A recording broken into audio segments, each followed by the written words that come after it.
কোরআনুল কারীমের 30 নম্বর পারা, সূরার নাম হলো সূরাতুত তিন। আমার আল্লাহ জানিয়ে দেন, লাকাদ খালাকনাল ইনসানা ফি আহসানি তাকওয়িম। আমি আল্লাহ মানুষকে অতি সুন্দরভাবে বানিয়েছি। দুনিয়া জমিনে আমরা হলাম সৃষ্টির শ্রেষ্ঠ। কোরআনুল কারীম আল্লাহ বলেন, আমা খালাকতুল জিন্না ওয়াল ইনসা ইল্লা লিয়াবুদুন। আমি আল্লাহ জিন এবং মানুষকে কেবলমাত্র একমাত্র আমার ইবাদত বندگی করার জন্য পাঠিয়েছি। আমরা সৃষ্টির শ্রেষ্ঠ হয়ে আমাদের জীবনটা কিভাবে অতিবাহিত হবে, আমাদের জন্য আল্লাহ পাকের পক্ষ থেকে ইসলাম নামক জীবন ব্যবস্থা আল্লাহ পাক দিয়েছেন না দেন নাই? দিয়েছেন না? আল্লাহ হলেন সৃষ্টিকর্তা, আর এই মানুষ জাতিকে সৃষ্টির শ্রেষ্ঠ করেছেন। এদের জীবনে যাতে শ্রেষ্ঠত্ব বজায় থাকে, এই মানুষ যাতে শান্তির সঙ্গে দুনিয়া জীবন যাপন করতে পারে, মানুষ যাতে আল্লাহ সন্তুষ্টি অর্জন করে কবরে শান্তিতে থাকতে পারে, আখিরাতে চির শান্তির জায়গা জান্নাতে যেতে পারে, এর জন্য আল্লাহ আমাদের উত্তম জীবন ব্যবস্থা ইসলামের পথ দিয়েছেন। দিয়েছেন না দেন? কি খাবো আর কি খাবো না, কি করবো আর কি করবো না, জীবন জন্ম থেকে মৃত্যু পর্যন্ত কিভাবে পরিচালনা করব, আমাদের জীবনের সমস্ত রকম সমস্যা সমাধান আল্লাহ ইসলাম নামক জীবন ব্যবস্থার মধ্যে দিয়েছেন না? দিয়েছেন না? ও ভাইরা, সোনার মানিক যুবকেরা, আব্বারা মায়েরা, কিন্তু এই মানুষ যখন আল্লাহর বিধান ভুলে আল্লাহর পক্ষ থেকে ইসলাম নামক যে জীবন ব্যবস্থা আল্লাহ পাক দিয়েছেন দুনিয়া শুরু থেকে, মানুষ যখন পথ ভুলে হেদায়েতের রাস্তা ভুলে তারা নিজেরা নিজের মতো করে চলতে থাকে, তাদের জীবনে আর শান্তি থাকে না, জীবনটা অশান্ত হয়ে ওঠে। তখন আর এই পৃথিবীতে প্রকৃত শান্তি থাকে না। মানুষের ভিতরে আল্লাহর বিধান না মানার কারণে পৃথিবীর মানুষের মধ্যে অশান্তি সৃষ্টি হয়, বিশৃঙ্খলা সৃষ্টি হয়, গোটা দুনিয়াটা অশান্ত হয়ে যায়। এই মানুষগুলো পথ ভুলে যায়, জান্নাতের রাস্তা ভুলে যায়, আল্লাহ অসন্তুষ্ট হয়ে যায়। তারপরে আমার আল্লাহ অফুরন্ত দয়ার করুণা, আমার আল্লাহ সমস্ত পথ ভোলা মানুষদের যারা শিরকের মধ্যে লিপ্ত হয়, বিদআতের মধ্যে লিপ্ত হয়, আল্লাহর পথ ভুলে যায়, আমার আল্লাহ তাদেরকে পুনরায় সুপথগামী করার জন্য, আযাবে জাহান্নাম থেকে মুক্তি দেওয়ার জন্য, আমার আল্লাহ তাদেরকে হেদায়েত করার জন্য আল্লাহর পক্ষ থেকে অসংখ্য অগণিত কম বেশি আমার আল্লাহ লক্ষাধিক নবী রাসূলকে এই দুনিয়ার জমিনে পাঠিয়েছেন। জোরে বলুন সুবহানাল্লাহ। নবীর এসেছেন মানুষকে সুপথ দেখানোর জন্য। কিসের জন্য? পথ ভোলা মানুষকে ভালো পথে সতর্ক করে ফিরিয়ে আনার জন্য। জাহান্নাম যার উপরে ওয়াজিব হয়ে গেছে তাকে বুঝিয়ে তাকে জান্নাতের রাস্তায় পরিচালনা করার জন্য। এটা নবীদের কাজ, এটা নবীদের কাজ। এই দুনিয়া জমিনে আজ থেকে 1400 বছর আগের ইতিহাস খুলে দেখবেন, আল্লাহ পাক দয়াময় আমার আপনার নবীকে যখন পাঠিয়েছিলেন, গোটা দুনিয়ার মধ্যে মানুষ অন্ধকারে ডুবেছিল। আরবের জমিনে জাহিলিয়াতের যুগের ইতিহাস আপনাদের যথেষ্ট জানা আছে। আল্লাহ পাক আমার আপনার নবী দয়ার নবীকে এই দুনিয়া জমিনে প্রেরণ করার 570 বছর আগে কম বেশি একজন নবীকে পাঠিয়েছিলেন। ওই নবীর নাম হলো হযরতে নবী ঈসা আলাইহিস সালাম। তিনি দুনিয়ার জমিনে আল্লাহর দ্বীন প্রচার করছিলেন। এক সময় এই মানুষ তার বিরোধিতা শুরু করলো, তাকে জানে মেরে ফেলার পরিকল্পনা করলো। আল্লাহর দয়া, আল্লাহর করুণা, আল্লাহ পাক তার নবীকে জীবিত অবস্থায় জালেমদের হাত থেকে রক্ষা করার জন্য জ্যান্ত অবস্থায় আল্লাহর আসমানে উঠিয়ে নিয়েছেন। কিয়ামতের 40 বছর আগে আবার হযরতে নবী ঈসা আলাইহিস সালাম এই দুনিয়া আসবেন। আমরা সাধারণত মায়ের গর্ভে এসেছি, এইভাবে তিনি আসবেন না। দুজন আমান ফারিস্তার কাঁধে ভর দিয়ে তিনি এই দুনিয়া জমিনে পুনরায় আবার আসবেন সশরীরে। ও ভাইরা বাবাজিরা, ঈসা আলাইহিস সালামকে উঠিয়ে নেবার পরে 570 বছর হয়ে গেল। হেদায়েতের বাণী মানুষকে বলার জন্য, সুপথে ডাকার জন্য, শান্তির কথা শোনানোর জন্য আল্লাহ পাক গোটা বিশ্বে কোন নবী রাসূল পাঠায় নাই। মানুষ অন্ধকারে ডুবে গেল।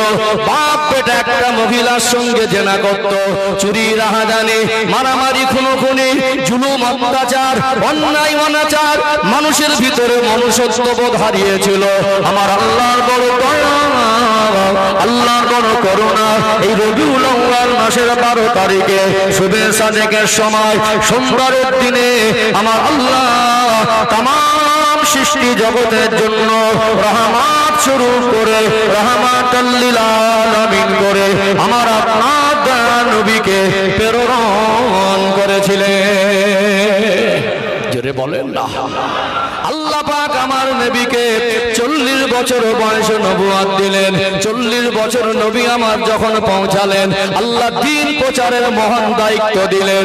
অন্ধকারে ডুবে থাকা মানুষদের মাঝে, এই হিংস্র মানুষদের মাঝে আল্লাহ নবী উত্তম আচরণ আর মধুর ভাষা আর টানা জবানে পবিত্র কোরআনুল কারীমের আয়াত নিয়ে ওই পথ ভোলা মানুষদেরকে কলেমার দাওয়াত দিতে লাগলেন, জান্নাতের পথের সন্ধান দিতে লাগলেন, আল্লাহ সন্তুষ্ট অর্জনের রাস্তার অনুসন্ধান দিতে লাগলেন। আমার রাসূলুল্লাহর হাতে হাত দিয়ে মক্কার কিছু কিছু মানুষ ঈমানের কলেমা পড়ে মুসলমান হয়ে গেলেন। আল্লাহ নবীর জীবনে ওই 40 বছর বয়সে দিন প্রচার শুরু হলো। স্ট্রাগলটা ছিল, এই সময়টা ছিল জীবনের 23 বছর ইন্তেকালের আগ মুহূর্ত পর্যন্ত 23 বছরের মেহনত। মক্কায় 13 বছর, মদিনায় 10 বছর, বহু ঘাত প্রতিঘাত কথার পরেও নবী আমার সব কিছু উপেক্ষা করে আল্লাহ দেওয়া মহান দায়িত্ব তিনি সমাজের বুকে বাস্তবায়নে জেগে থাকলেন। আল্লাহ পাক 23 বছর ধরে আমার রাসূলুল্লাহর উপরে কমপ্লিট জীবন বিধান হিসাবে কোরআনুল কারীমকে আমার আল্লাহ নাজিল করেছেন। কখনো একটি সূরা, কখনো একটি আয়াত, কখনো 2টি আয়াত, কখনো 10টি আয়াত। এই 23 বছর ধরে মানুষ কি করবে আর কি করবে না, কি খাবে আর কি খাবে না, বড় বয়সের বড় হলে তার সঙ্গে কেমন আচরণ করবে, বয়সের ছোট হলে তার আচরণ তার সঙ্গে কেমন হবে, মানুষের লেবাস পোশাক কেমন হবে, বাবা মারা গেলে সন্তান যদি থাকে ছেলে কতটা সম্পদ পাবে, মেয়ে কতটা সম্পদ পাবে। দুনিয়ার জমিন এক কথায় এই মানুষ জাতির উপযুক্ত জীবন বিধান হিসাবে আল্লাহ দয়াময় কোরআনুল কারীমকে আমার আল্লাহ ইসলামের পথের দলিল হিসাবে 23 বছরের লম্বা প্রসেস নিয়ে নাজিল করলেন। আর আল্লাহ নবীর কথাগুলো আমার আল্লাহ শরীয়তের মধ্যে শামিল করে দিলেন। এই 23 বছরের খেদমতের ফসল আমার রাসূলুল্লাহ নূরের হাতে হাত দিয়ে কম বেশি 1.5 লাখ মতো মানুষ ঈমানের কলেমা পড়ে মুসলমান হয়ে গেলেন। 23 বছরের খেদমতের ফসল 1.5 লাখ মুসলমান। কম বেশি কতটা? রাসূলুল্লাহ নিজে হাতে হাত দিয়ে মুসলমান করেছেন কম বেশি 1.5 লক্ষ মানুষ। তারা হলেন আমার রাসূলুল্লাহ সাহাবা। জোরে বলুন, সাহাবার সংখ্যা কম বেশি 1.5 লক্ষ। আল্লাহর নবী হুজুর আমার 23 বছরে অন্ধকারে ডুবে থাকা মানুষদের নিয়ে একটা রাষ্ট্র ব্যবস্থা, সমাজ ব্যবস্থাকে পাল্টে দিলেন। ইসলামিক রাষ্ট্র শাসন কায়েম করলেন। আল্লাহ নবী তিনি নেতৃত্ব দিতে লাগলেন। গোটা মক্কা মদিনা জমিনে যেখানে মানুষের ভিতরে মনুষ্যত্ববোধ আর শান্তি বলে কিছু ছিল না, নিরাপত্তা বলে কিছু ছিল না, মহিলাদের সম্মান মর্যাদা বলে কিছু ছিল না, আমার রাসূলুল্লাহ 23 বছরের খেদমতের পরে গোটা মক্কা মদিনায় শান্তি ফিরে আসলো। গোটা মক্কা মদিনা জমিনে এমন আল্লাহ রাসূল পরিবেশ তৈরি করলেন, মায়েরা নিরাপত্তা পেয়ে গেল। যারা বেহায়াপনা উলঙ্গপনা হয়ে ঘুরে বেড়াতো প্রত্যেকটা মা বোন তাদের শরীরটাকে পর্দাবৃত করে নিল। যেখানে সামান্য মাল দেখে নিশ্চিন্তায় ঘুম হতো না, কি মধুর পরিবেশ আমার নবী তৈরি করলেন। মদিনার মসজিদে নববী শরীফে যখন আজান হয়ে যেত, সোনার দোকানগুলো সাহাবায়ে কেরামেরা খুলে রেখে উইদাউট সিসিটিভি, উইদাউট সিকিউরিটি নিশ্চিন্তায় তারা ওই দোকানটা খোলা অবস্থায় ছুটে ছুটে মদিনার মসজিদে নববী শরীফে এসে হাজিরা দিতেন। আমার আপনার নবী, তার নবী, মায়ের নবী, রাহমাতাল লিল আলামিন। আমার নবী হলেন ইমাম। আমার রাসূলুল্লাহর পিছনে তারা নামাজে দাঁড়িয়ে যেতেন। আমার নবী হতেন ইমাম, সাহাবারা হলেন মুক্তাদি। এমন পরিবেশের ভিতরে পরিবর্তন এসে গেল, দুনিয়া এমন ন্যায় প্রতিষ্ঠিত হয়ে গেল, সোনার দোকান খুলে রেখো, নামাজে দাঁড়ালে দুশ্চিন্তা আসতো না। আল্লাহ নবী সেই পরিবেশ কায়েম করেছিলেন। জোরে বলেন না। নবীর আগমনে মানুষ উপকৃত হয়নি? হয়নি উপকৃত? কি হয়েছে? যারা অন্ধকারে ডুবে থাকতো, এই সমস্ত মানুষগুলো আমার রাসূলুল্লাহর হাতে হাত দিয়ে ঈমানের কালেমা পড়ে মুসলমান হয়েছে। আল্লাহ তাদের সাহাবাদের মর্যাদা দিয়েছে। যে মানুষটা নিজে হাতে জ্যান্ত মেয়েকে, নিষ্পাপ ফুটফুটে বাচ্চাকে নিজে হাতে কবরস্থ করেছে, কত মহাপাপ, কত অপরাধ, কত হিংস্র হলে, কত কঠোর হলে আব্বা হয় নিজের সন্তানকে জ্যান্ত কবর দিতে পারে। তাদের জীবনটা কত অন্ধকারে ডুবেছিল, সেই মানুষটা আমার নবীর হাতে হাত দিয়ে সাহাবার মর্যাদা পেয়েছে। জোরে বলুন। আল্লাহ পাকের নবীকে মহব্বত করেছেন, নবীর কথা মেনেছেন, রাসূলের কথা মেনেছেন, আল্লাহর কথা মেনেছেন, ইসলামের পথ ধরেছেন। আল্লাহ পাক বেঁচে থাকা অবস্থায় তাদেরকে জান্নাতে সার্টিফিকেট দিয়েছেন। জোরে বলুন। জোরে বলবেন না। নবীর আগমন মানুষের জন্য শ্রেষ্ঠ নিয়ামত।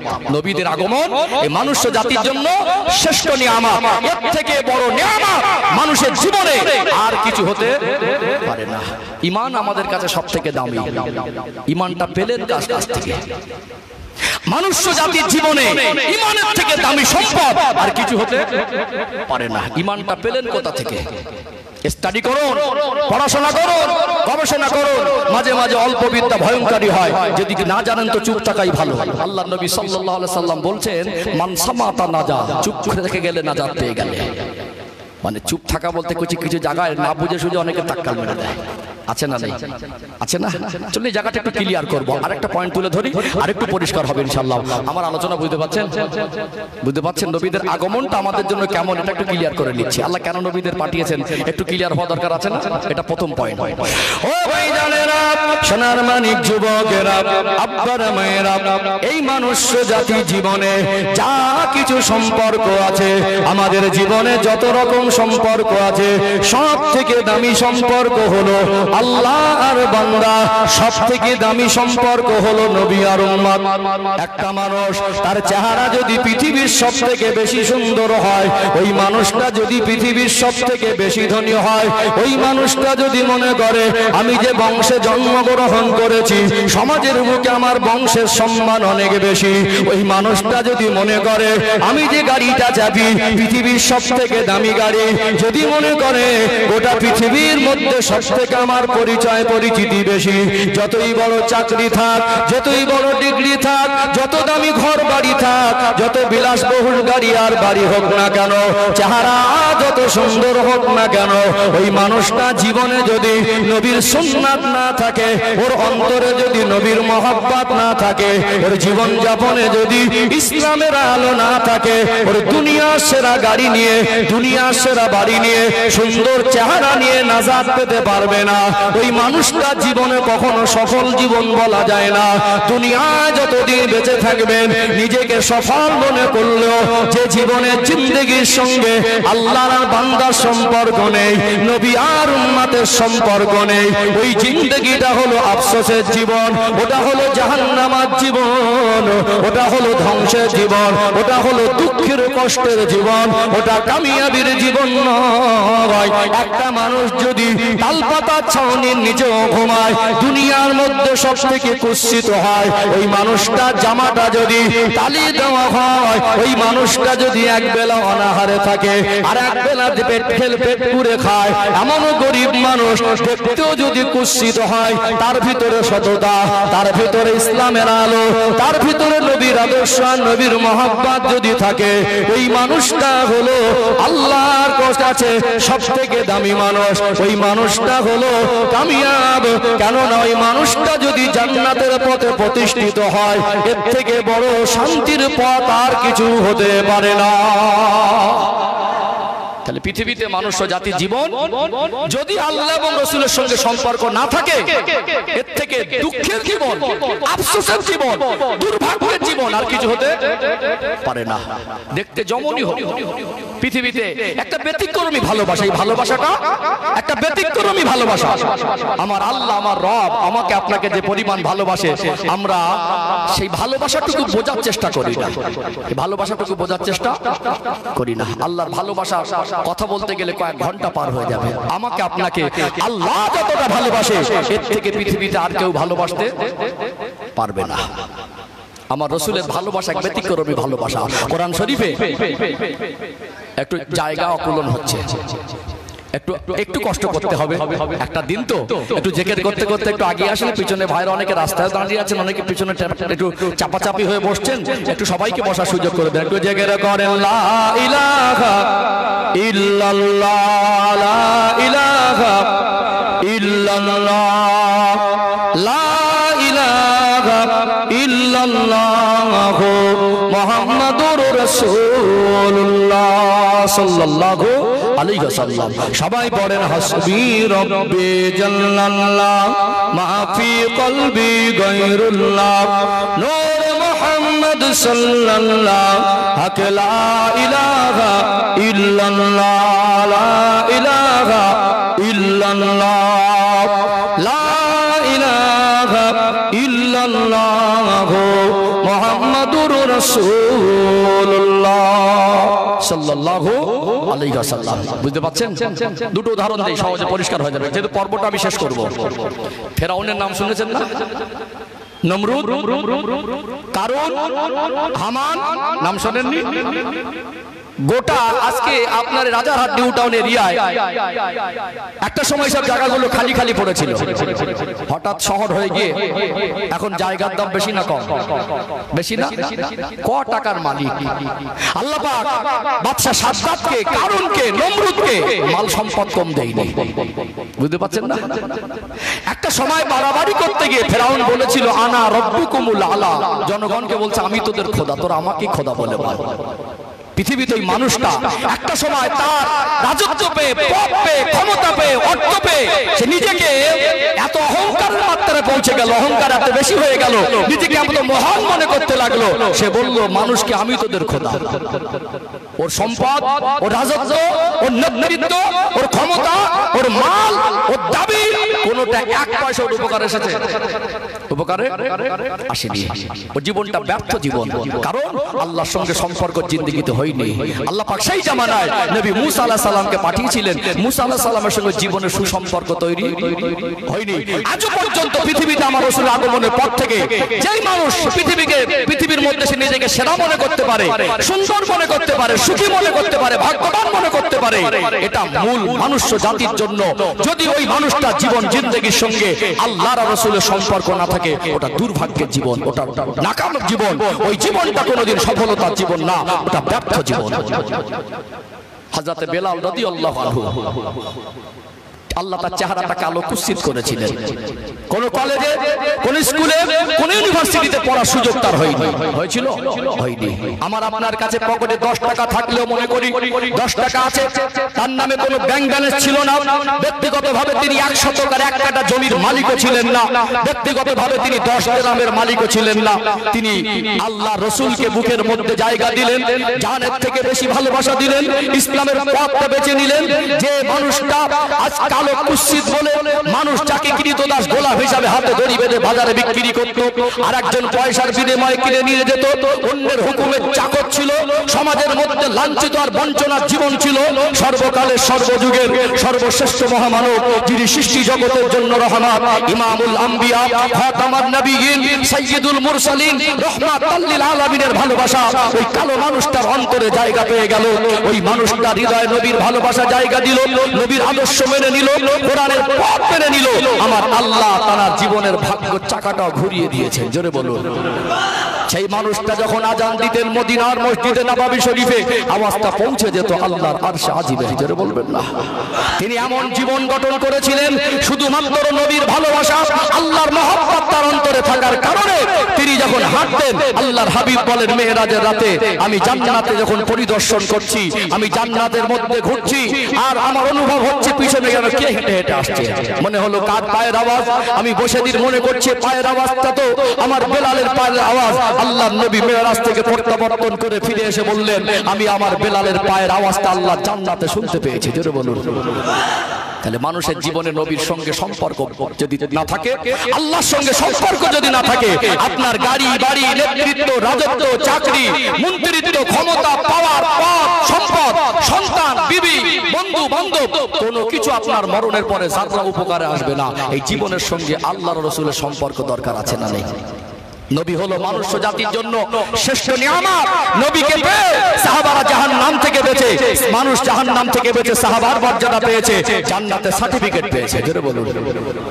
একটা মানুষ দীর্ঘদিন অসুস্থ থেকে যখন সুস্থতা লাভ করে, কান্নাকাটি করে না, আনন্দ করে, শুকরিয়া আদায় করে না?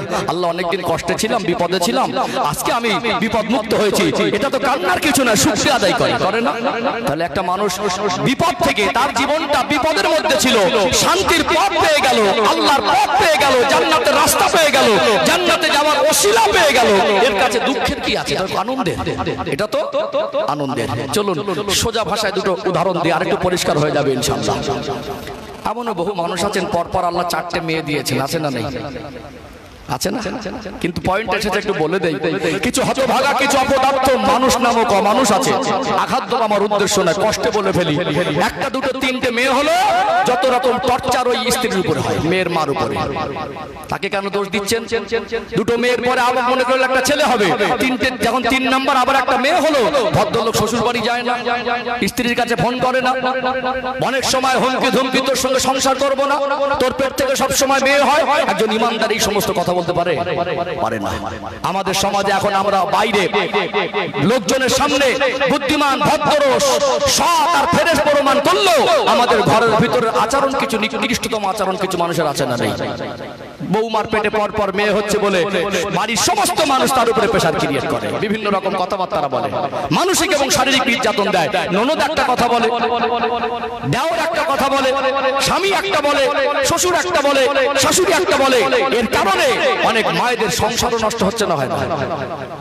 সন্তান দেওয়ার মালিককে, তিনি যাকে ইচ্ছা করেন ছেলে দেন, যাকে ইচ্ছা করেন মেয়ে দেন, যাকে ইচ্ছা করেন উভয় মিলিয়ে দেন, আবার যাকে ইচ্ছা করেন তাকে কিছুই দেন না, নিঃসন্তান করে রাখেন। আমি এখানে আপনাকে সহজ একটা কথা বলতে পারি, এমনও বহু মানুষ আছেন আল্লাহ টাকা পয়সা, মাল সম্পদ, অর্থবিত্ত সবই দিয়েছে, কিন্তু সন্তান দেয় নাই। 15 বছর বিবাহ করেছে, সন্তান হয় না, চিকিৎসা করে 1 লক্ষ টাকা খরচা করে কোনো উপকার হলো না। আছে না নেই? আছে না? 15 বছর যখন নিঃসন্তান, ওই মানুষটাকে জিজ্ঞাসা করুন তো আপনার ডিমান্ড ছেলে না মেয়ে? কি বলবে? বলবে আল্লাহ যেটা একটা অন্তত দিক। আল্লাহ আপনাকে দিচ্ছে আর আপনি না শুকরিয়া আদায় করছেন। আল্লাহ সন্তান দেওয়ার মালিক, আল্লাহর হাতেই পাওয়ার। আপনি সেই ক্ষমতাটাকে না বোঝার কারণে আপনার স্ত্রী, আপনার ওয়াইফের উপর নির্যাতন করবেন। ইসলাম এই শিক্ষা আমাদের দেয়নি, এটা মনুষ্যত্বের শিক্ষা নয়। যদি কোনো মানুষ আমার আওয়াজ এখানে শুনছেন, পরবর্তী সময় শুনবেন, আমি এখান থেকে আপনাদের কাছে অনুরোধ করব, মানসিকতাকে পাল্টাতে হবে। ইমানদার সব সময় আল্লাহর সন্তুষ্টি অর্জন করে, ইমানদার সব সময় আল্লাহ সিদ্ধান্তে সন্তুষ্ট হয়। জোরে বলুন। কথাটা একটু প্রয়োজনে বলে দিচ্ছি, অসুবিধা হচ্ছে নাকি? এখন যেটা বলার ছিল, 4টে মেয়ে হলো পরপর, এবার আল্লাহর কাছে বলছে আল্লাহ আমাকে একটা ছেলে দেন। দোয়া চাই না? চাইবো কার কাছে? আল্লাহর কাছে। আর 4টে মেয়ের পর একটা ছেলে হয়েছে, বাড়ির লোক কান্নাকাটি করে, কান্নাকাটি করে। কি হয়? একটা ছেলে হয়েছে বলে আত্মীয় স্বজন, বন্ধু বান্ধবকে ইনভাইট করে, দাওয়াত করে, বাড়িতে মেহমানদারি করায়, খুশি হয়ে মিষ্টি বিতরণ করে, এই 50 কিলো মিষ্টি নিয়ে আয়, খুশি হয়। তাহলে আপনার বাড়িতে একটা সন্তান জন্মগ্রহণ করলো, 4টের পরে একটা, সেখানে আপনি মিষ্টি বিতরণ করলেন, সেখানে বন্ধু বান্ধব দাওয়াত করে খাওয়ালেন। ওই মিষ্টি বিতরণ আর বন্ধু বান্ধবকে দাওয়াত করা, আপনার বাড়ির লোকের মনের খুশি আর আনন্দিত হওয়া, এটা তো કોઈ বেদাত হলো না? ওখানে তো ফতোয়া দিলেন না ওটা বেদাত হবে? নবীর আগমনে মানুষের জীবন জাহান্নামের পথ থেকে ফিরে এসে জান্নাতের পথ পায়। নবীর আগমনে অন্ধকারে ডুবে থাকা মানুষ সাহাবা হয়েছে। নবীর আগমনে তারা নবীর ভালোবাসা অন্তরে জায়গা দিয়ে জান্নাতের সার্টিফিকেট পেয়েছে। নবীর আগমনের কথা শুনলে তোমার বুক ফাটের, ওটা বেদাত হয়? কথা মনে বুঝতে পারছেন না? তোমার ছেলে হয়েছে তো কি হয়েছে? তোমার ছেলে দুদিন পরে যদি মদ খায় তো সমাজের কি উপকার হবে? তোমার ছেলে দুদিন পরে যদি চুরি করে তো সমাজের ক্ষতি ছাড়া উপকার কি হবে? তোমার ছেলে যদি তোমাকে গলা ধাক্কা দেবে না তার কি গ্যারান্টি আছে? যে ছেলে বাপকে গলা ধাক্কা দিতে পারে, যে ছেলে ধর্ষণও করতে পারে, যে ছেলে চুরিও করতে পারে, যে ছেলে ক্ষমতার বলে যুব অত্যাচার করতে পারে, এইরকম একটা সন্তান সে ভবিষ্যতে কি করবে তার কোনো গ্যারান্টি নেই। আছে কি? ভালো হতে পারে, খারাপ হতে পারে। তার আগমনে তুমি মিষ্টি বিতরণ করছো, তার আগমনে তুমি বাড়ির লোককে নিয়ে আনন্দ করছো, সেখানে ফতোয়া দেওয়ার লোক হয় না বেদাত। আর নবীর আগমনের কথা শুনে মানুষকে, নবীর আগমনের কথা বলে, নবীর আদর্শের কথা বলে মানুষকে নামাজে শিক্ষা দেওয়া হয়, সুন্নাতে শিক্ষা দেওয়া হয়, মানুষকে ইসলামের পথে আসার জন্য উদ্বুদ্ধ আর উৎসাহিত করা হয়। এই মজলিসটা যখন করা হয় তোমার বুক ফেটে যায়, তখন বেদাতের ফতোয়া দাও। এটা অল্প বিদ্যা ভয়ঙ্করের একটা ফল। কথা বুঝতে পারছেন না? কষ্ট পাচ্ছেন নাকি? তো আমি এখানে নবী দিবস করছেন আপনারা বাড়িকে, এখন তো ইয়াং জেনারেশন, আপনাদের রাজারহাট এলাকার কিছু কিছু খবর, এরা আবার রাতারাতি আবার নীতি আদর্শ পাল্টে ফেলছে, বেশি বুঝে গেছে। অবশ্যই বলবো এই সময়টা বড় অত্যন্ত কঠিন। মাসলাক জাতগার ইসলাম স্বভাব, আপনার একান্ত যদি নবী দিবস আর সিরাতুন নবী জলসা ভালো না লাগে, সেটা আপনার পার্সোনাল ম্যাটার। আপনি কন্ডেম করবেন, সেটা আপনার পার্সোনাল ম্যাটার। আপনি কাটি মেরে সমাজের মধ্যে ফিতনা লাগাবেন না। আজ আপনার বাপ দাদার পুরনো কবরস্থান ওয়াকফ আইনকে পরিবর্তন করে দখল করে নেওয়ার পরিকল্পনা চলছে। আজ মুসলমানদেরকে বিভিন্নভাবে লাঞ্ছিত আর বঞ্চিত করার পরিকল্পনা চলছে। আজকে জাতির সংকটময় সময় আমাদের ঐক্যবদ্ধ থাকতে হবে, কাঁধে কাঁধ মিলিয়ে থাকতে হবে। আমাদের ঐক্যবদ্ধ থাকাটাই আমাদের জন্য এখনকার জন্য কল্যাণ হবে। আজকে আপনি দেখছেন নিজের ভিতরে ফিতনা লাগাচ্ছেন, ফতোয়াবাজি করছেন, মানুষকে বেদাতি বলছেন, সমাজে দল ভাগাভাগি করছেন। আপনি বুঝতে পারছেন না দুদিন পরে আপনার দাদুর যে কবরস্থান, ওই কবরস্থানের উপরে পাঁচিল তুলবে, সেদিন কিছু বলতে পারবে না। আপনার বাপ দাদার মসজিদে তালা মেরে দেবে, কিছু বলতে পারবে না। আপনার বাবার কবরস্থানের উপরে বুলডোজার চলবে, সেদিন কিছু বলতে পারবে না। আপনি নাম আল্লাহকে মানলেন না। অনেক আজ শুনতে ভাবতে অবাক লাগে, গ্রামে ইদানিং কিছু কিছু জায়গায় আবার কাঠি মারছে, তোরা বেদাত কাজ করছিস, অথচ হাদিস কোরআনে একটা লাইন পড়তে পারবে না। আপনি বেদাত শেখাবেন, বেদাত আপনি ঘরের কোনায় বেদাত বলে, যেটা বেদাত না তাকে বেদাত বলে আপনি মানুষের ভিতরে ফিতনা দল ভাগাভাগি করেন। যেটা অন্যায় সত্যিকারে বেদাত, যেটা মানুষের জন্য অকল্যাণ, যেটা সত্যিকারে শিরক, যেটা সত্যিকারে কুফর, ওই বেদাত শিরক আর কুফরের কথা তো আমরা স্টেজে বলি। হ্যাঁ, যারা বাড়াবাড়ি করছে তাদের জন্য আমরা প্রতিবাদ করি। অন্যায় করলে, ভুল হলে ধরিয়ে দেওয়ার অধিকার সবার আছে। যদি সমালোচনা হয়তো গঠনমূলক হোক, জাতির মধ্যে ঐক্য নষ্ট করা যাবে না। এগুলো কেন বলছি, এখন আমার এই যুবক ভাইদেরকে একটু মেসেজ দেওয়া দরকার আছে। কারণ ও ঘরের ভেতরে গিয়ে মোবাইল ঘাটঘাট দেখবে, নবী দিবস করা বেদাত, ও ভাবছে তাহলে আমাদের গ্রামে জলসা দিয়ে লাভটা কি হলো, চাঁদা দেওয়াটা কি ভুল হলো নাকি? বুঝতে পারছেন না? বুঝতে পারছেন না? কিছু কিছু আমার ভাইদের যুবকদেরকে বলবো, মুরব্বীদের নিয়ে খুব একটা চিন্তা নেই। ইদানিং আমার যুবকদের একটু বেশি বেশি বেশি পাকার কারণে এদের জীবনটা একটা অন্য জায়গায় চলে যাচ্ছে। নীতি আদর্শে মজবুত হন, সৎ পথে থাকুন। আল্লাহ আমাদের মিলেমিশে ঐক্যবদ্ধ হয়ে থাকার তৌফিক দান করেন। বলেন আল্লাহুম্মা আমিন। আলোচনা কষ্ট পাচ্ছেন নাকি? বুঝতে পারছেন?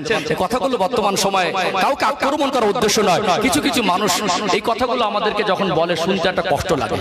কথা ঠিক বলছি না ভুল বলছি? বলুন, এখানে একটা কি বেদাত করেছে?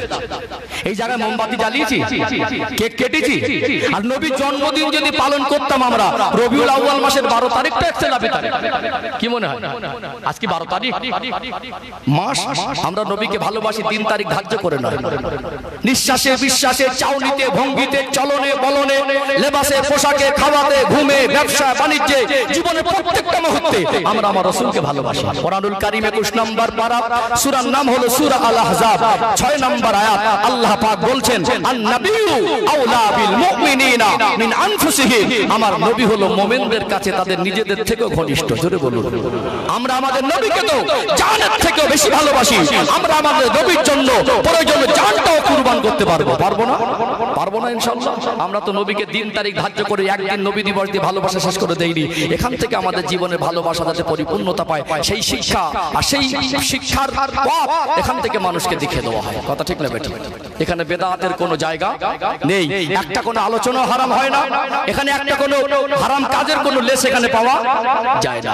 তারপরে যখন আমাদের ঘরে অন্যের বোঝা চাপিয়ে দেয়, এটা মাঝে মাঝে চুপ করে থাকাটাও একটা মনে করবে যে আমরা যা বলছি তাই ঠিক। এই জন্য একটু মেসেজ দেওয়া যে মনে করো না যে তোমরাই যা বলছো ওটাই ঠিক।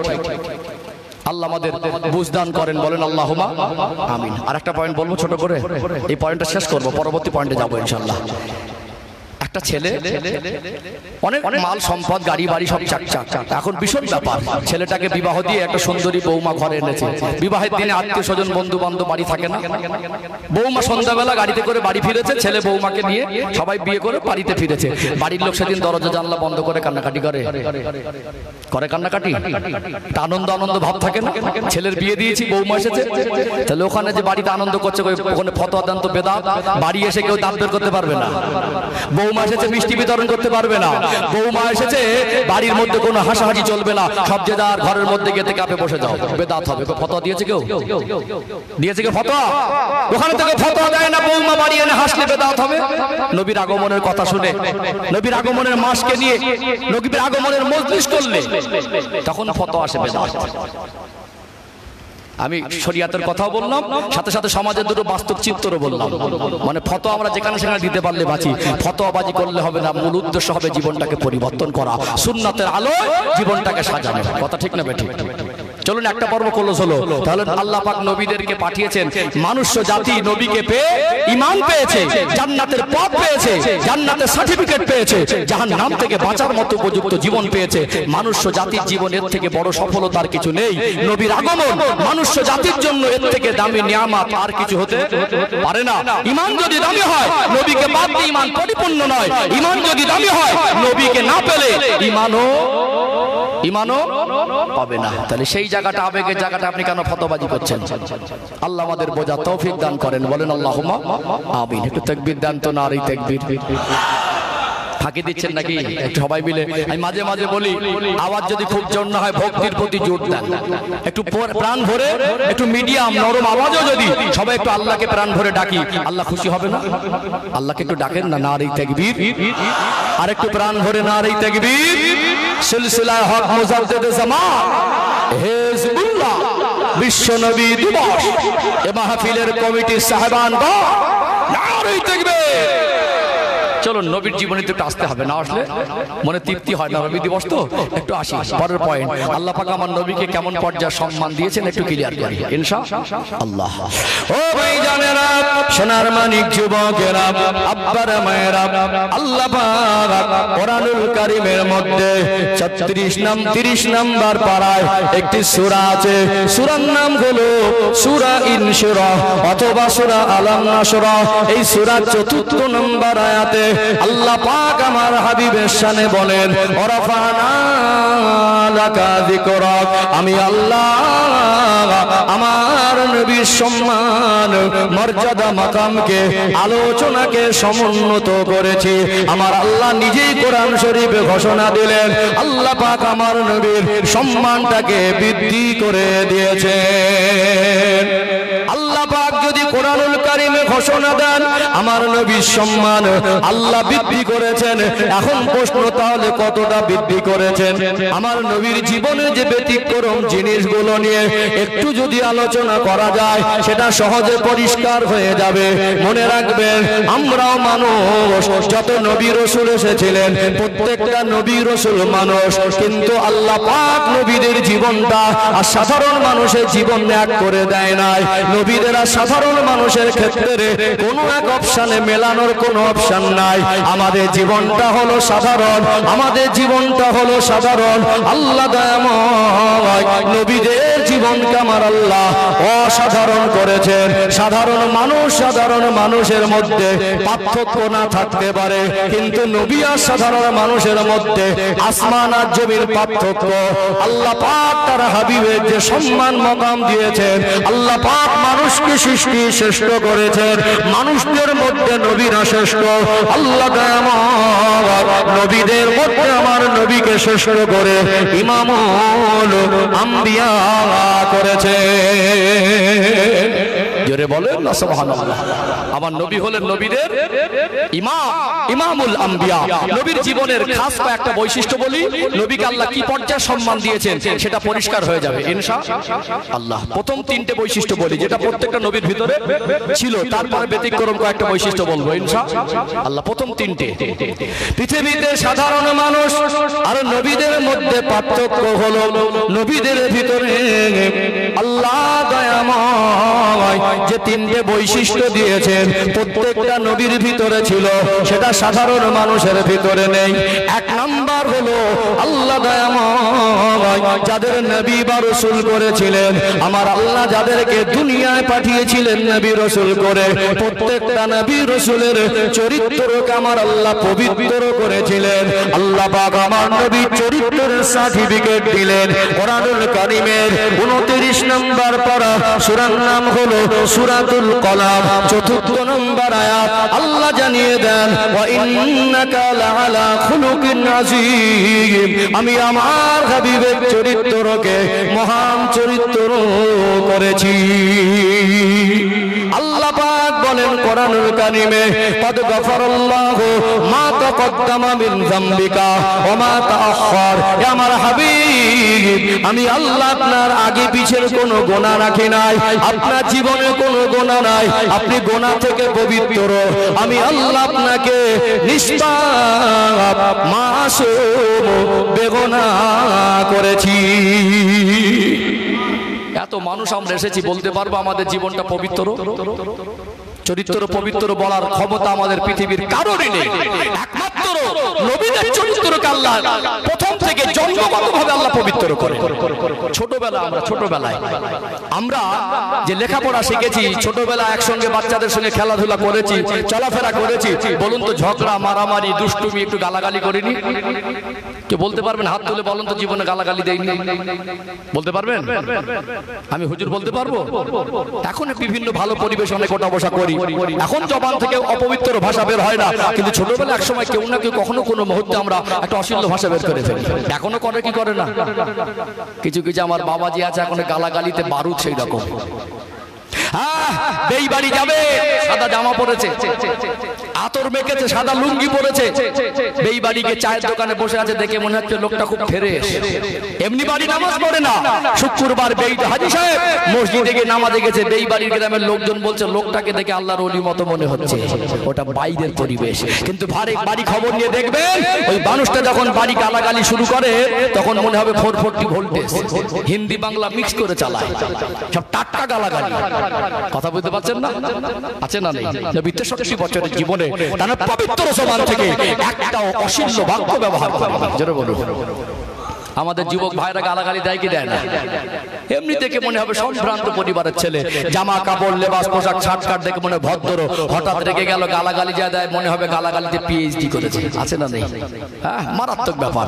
আর যদি কিছু চাচিমার ভাবিদের কথা বলি, কেউটে সামনের থেকে বীজ বেশি, ওরে সর্বনাশ। যখন গালাগালি শুরু করে তখন ওই ক্যাসেট চলছে, ক্যাসেট।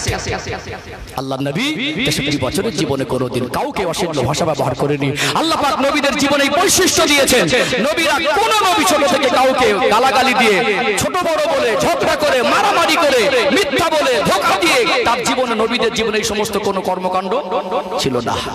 উপর থেকে ফেরের, ভিতর থেকে ধোঁকাবাজ, উপর থেকে মিষ্টি মিষ্টি কথা, ভিতর থেকে দুশ্মনী। আছে না নেই? উপর থেকে ভালোবাসার অভিনয়, ভিতর থেকে হিংসা। আছে না নেই? আছে না? চিটিংবাজ, ধোঁকাবাজ আছে, মিথ্যাবাদী আছে। আল্লাহ পাক নবীদের জীবনে এই জন্য পবিত্র করেছিলেন। পৃথিবীতে কিছু মানুষ আছে একটু রকচটা, মানে কথা টপ টপ করে বলে ফেলে। যদি ছোটবেলা আমাদের মতো সাধারণ জীবন যাপন নবীদের হতো, আমাদের মতো গালাগালিতে ঝগড়া করে, হিংসা করে, মারামারি করে বড় হতেন, যখন আল্লাহ নির্দিষ্ট সময় নবুয়ত দিতেন, কিছু মানুষ বলে বলতে তুই তো গালাগালি দিতিস, আমার নবী হলি কবে? বলতো না? এই সুযোগ আল্লাহ পৃথিবীর কাউকে দেয়নি। যারা নবী বা রাসূল তাদের সঙ্গে সাধারণ মানুষের পার্থক্য হলো যারা নবী হন ছোট থেকে আল্লাহ তাদের জীবনের পবিত্রতা বজায় রাখে। জোরে বলুন। পার্থক্য খুঁজে পাবেন কি থেকে? পড়াশোনা তো করেন, সাধারণ মানুষ আর নবীদের জীবন এক নয়। চলুন আর একটা কথা বলি ইনশাআল্লাহ। দ্বিতীয় পর্বটা একটু ভাইটাল হবে, খুব মনোযোগ দিয়ে শুনবেন ইনশাআল্লাহ। একটু পরিষ্কার হয়ে যাবে, অনেক কিছু আমাদের ঈমান আমল বৃদ্ধি পাবে ইনশাআল্লাহ। ও ভাইজানেরা, সোনার মানিক যুবকেরা, আব্বারা মায়েরা, আল্লাহ দয়াময় যাদের নবী বা রাসূল করেন, আমার আল্লাহ তাদেরকে ওহীর জ্ঞান দান করেন। আল্লাহ পাক তাদের উপরে ওহী নাজিল করেন। আল্লাহ পাকের লক্ষ লক্ষ কোটি কোটি ফেরেশতাদের মধ্যে চারজন প্রধানতম ফেরেশতার একজন অন্যতম হলেন হযরত জিবরাইল আমিন আলাইহিস সালাম। এই জিবরাইল আলাইহিস সালামকে আমার আল্লাহ নবী নবীদের কাছে প্রেরণ করার জন্য দায়িত্ব দিয়ে রেখেছেন। তাকে সৃষ্টি করা হয়েছে এই জন্য আল্লাহর পক্ষ থেকে কোনো কথা নিয়ে আল্লাহ পাক নবীদের মাঝে পাঠিয়ে দেন। যারা নবী বা রাসূল তাদের উপরে ওহী নাজিল হয়, কখনো আল্লাহ ডাইরেক্ট, কখনো ইনডাইরেক্ট, কখন জিবরাইল সালামকে মাধ্যম হিসেবে ব্যবহার করে আল্লাহর সঙ্গে নবীদের একটা যোগাযোগ থাকে কি থাকে না? আল্লাহ দয়াময় চারটে বড় বড় আসমানি কিতাব নাজিল করেছেন, তাওরাত, জাবুর, ইনজিল আর পবিত্র কোরআনুল কারীম। এই চারটে ছাড়াও অন্যান্য কোন নবীর উপরে আল্লাহ কোন ওজিফা সহিফা নাজিল করেছিলেন। নবীদেরকে আমার আল্লাহ যে জ্ঞান দেন ওটা হলো ওহীর জ্ঞান। আজকে পৃথিবীতে এটা আমাদের জন্য জানা জরুরি। আল্লাহ পৃথিবীর জমিনে যত নবী রাসূলকে পাঠিয়েছেন, যে জামানায় যে নবীকে যে রাসূলকে আল্লাহ নবী করেছেন, নবীর থেকে উম্মতের জ্ঞান কোনোদিন বেশি হয় না, আর হবেও না। আল্লাহ পাক আমার আপনার নবী, দয়ার নবী, মায়ের নবীকে আল্লাহ পাক শেষ নবী করেছেন। কিয়ামত পর্যন্ত আর কোন নবী আসবে না। হিসাব এখানেই এটা। আল্লাহ দয়াময় আমার নবীকে যেমন পর্যায়ের জ্ঞানে জ্ঞানান্বিত করেছিলেন, যেমন পর্যায়ের গুণে গুণান্বিত করেছিলেন, কিয়ামত পর্যন্ত আমার রাসূলের থেকে কারোর জ্ঞান আল্লাহ বেশি দেবেন না। সাধারণ মানুষের জ্ঞানটা হলো সাধারণ, আর নবীদের জ্ঞান হলো অসাধারণ।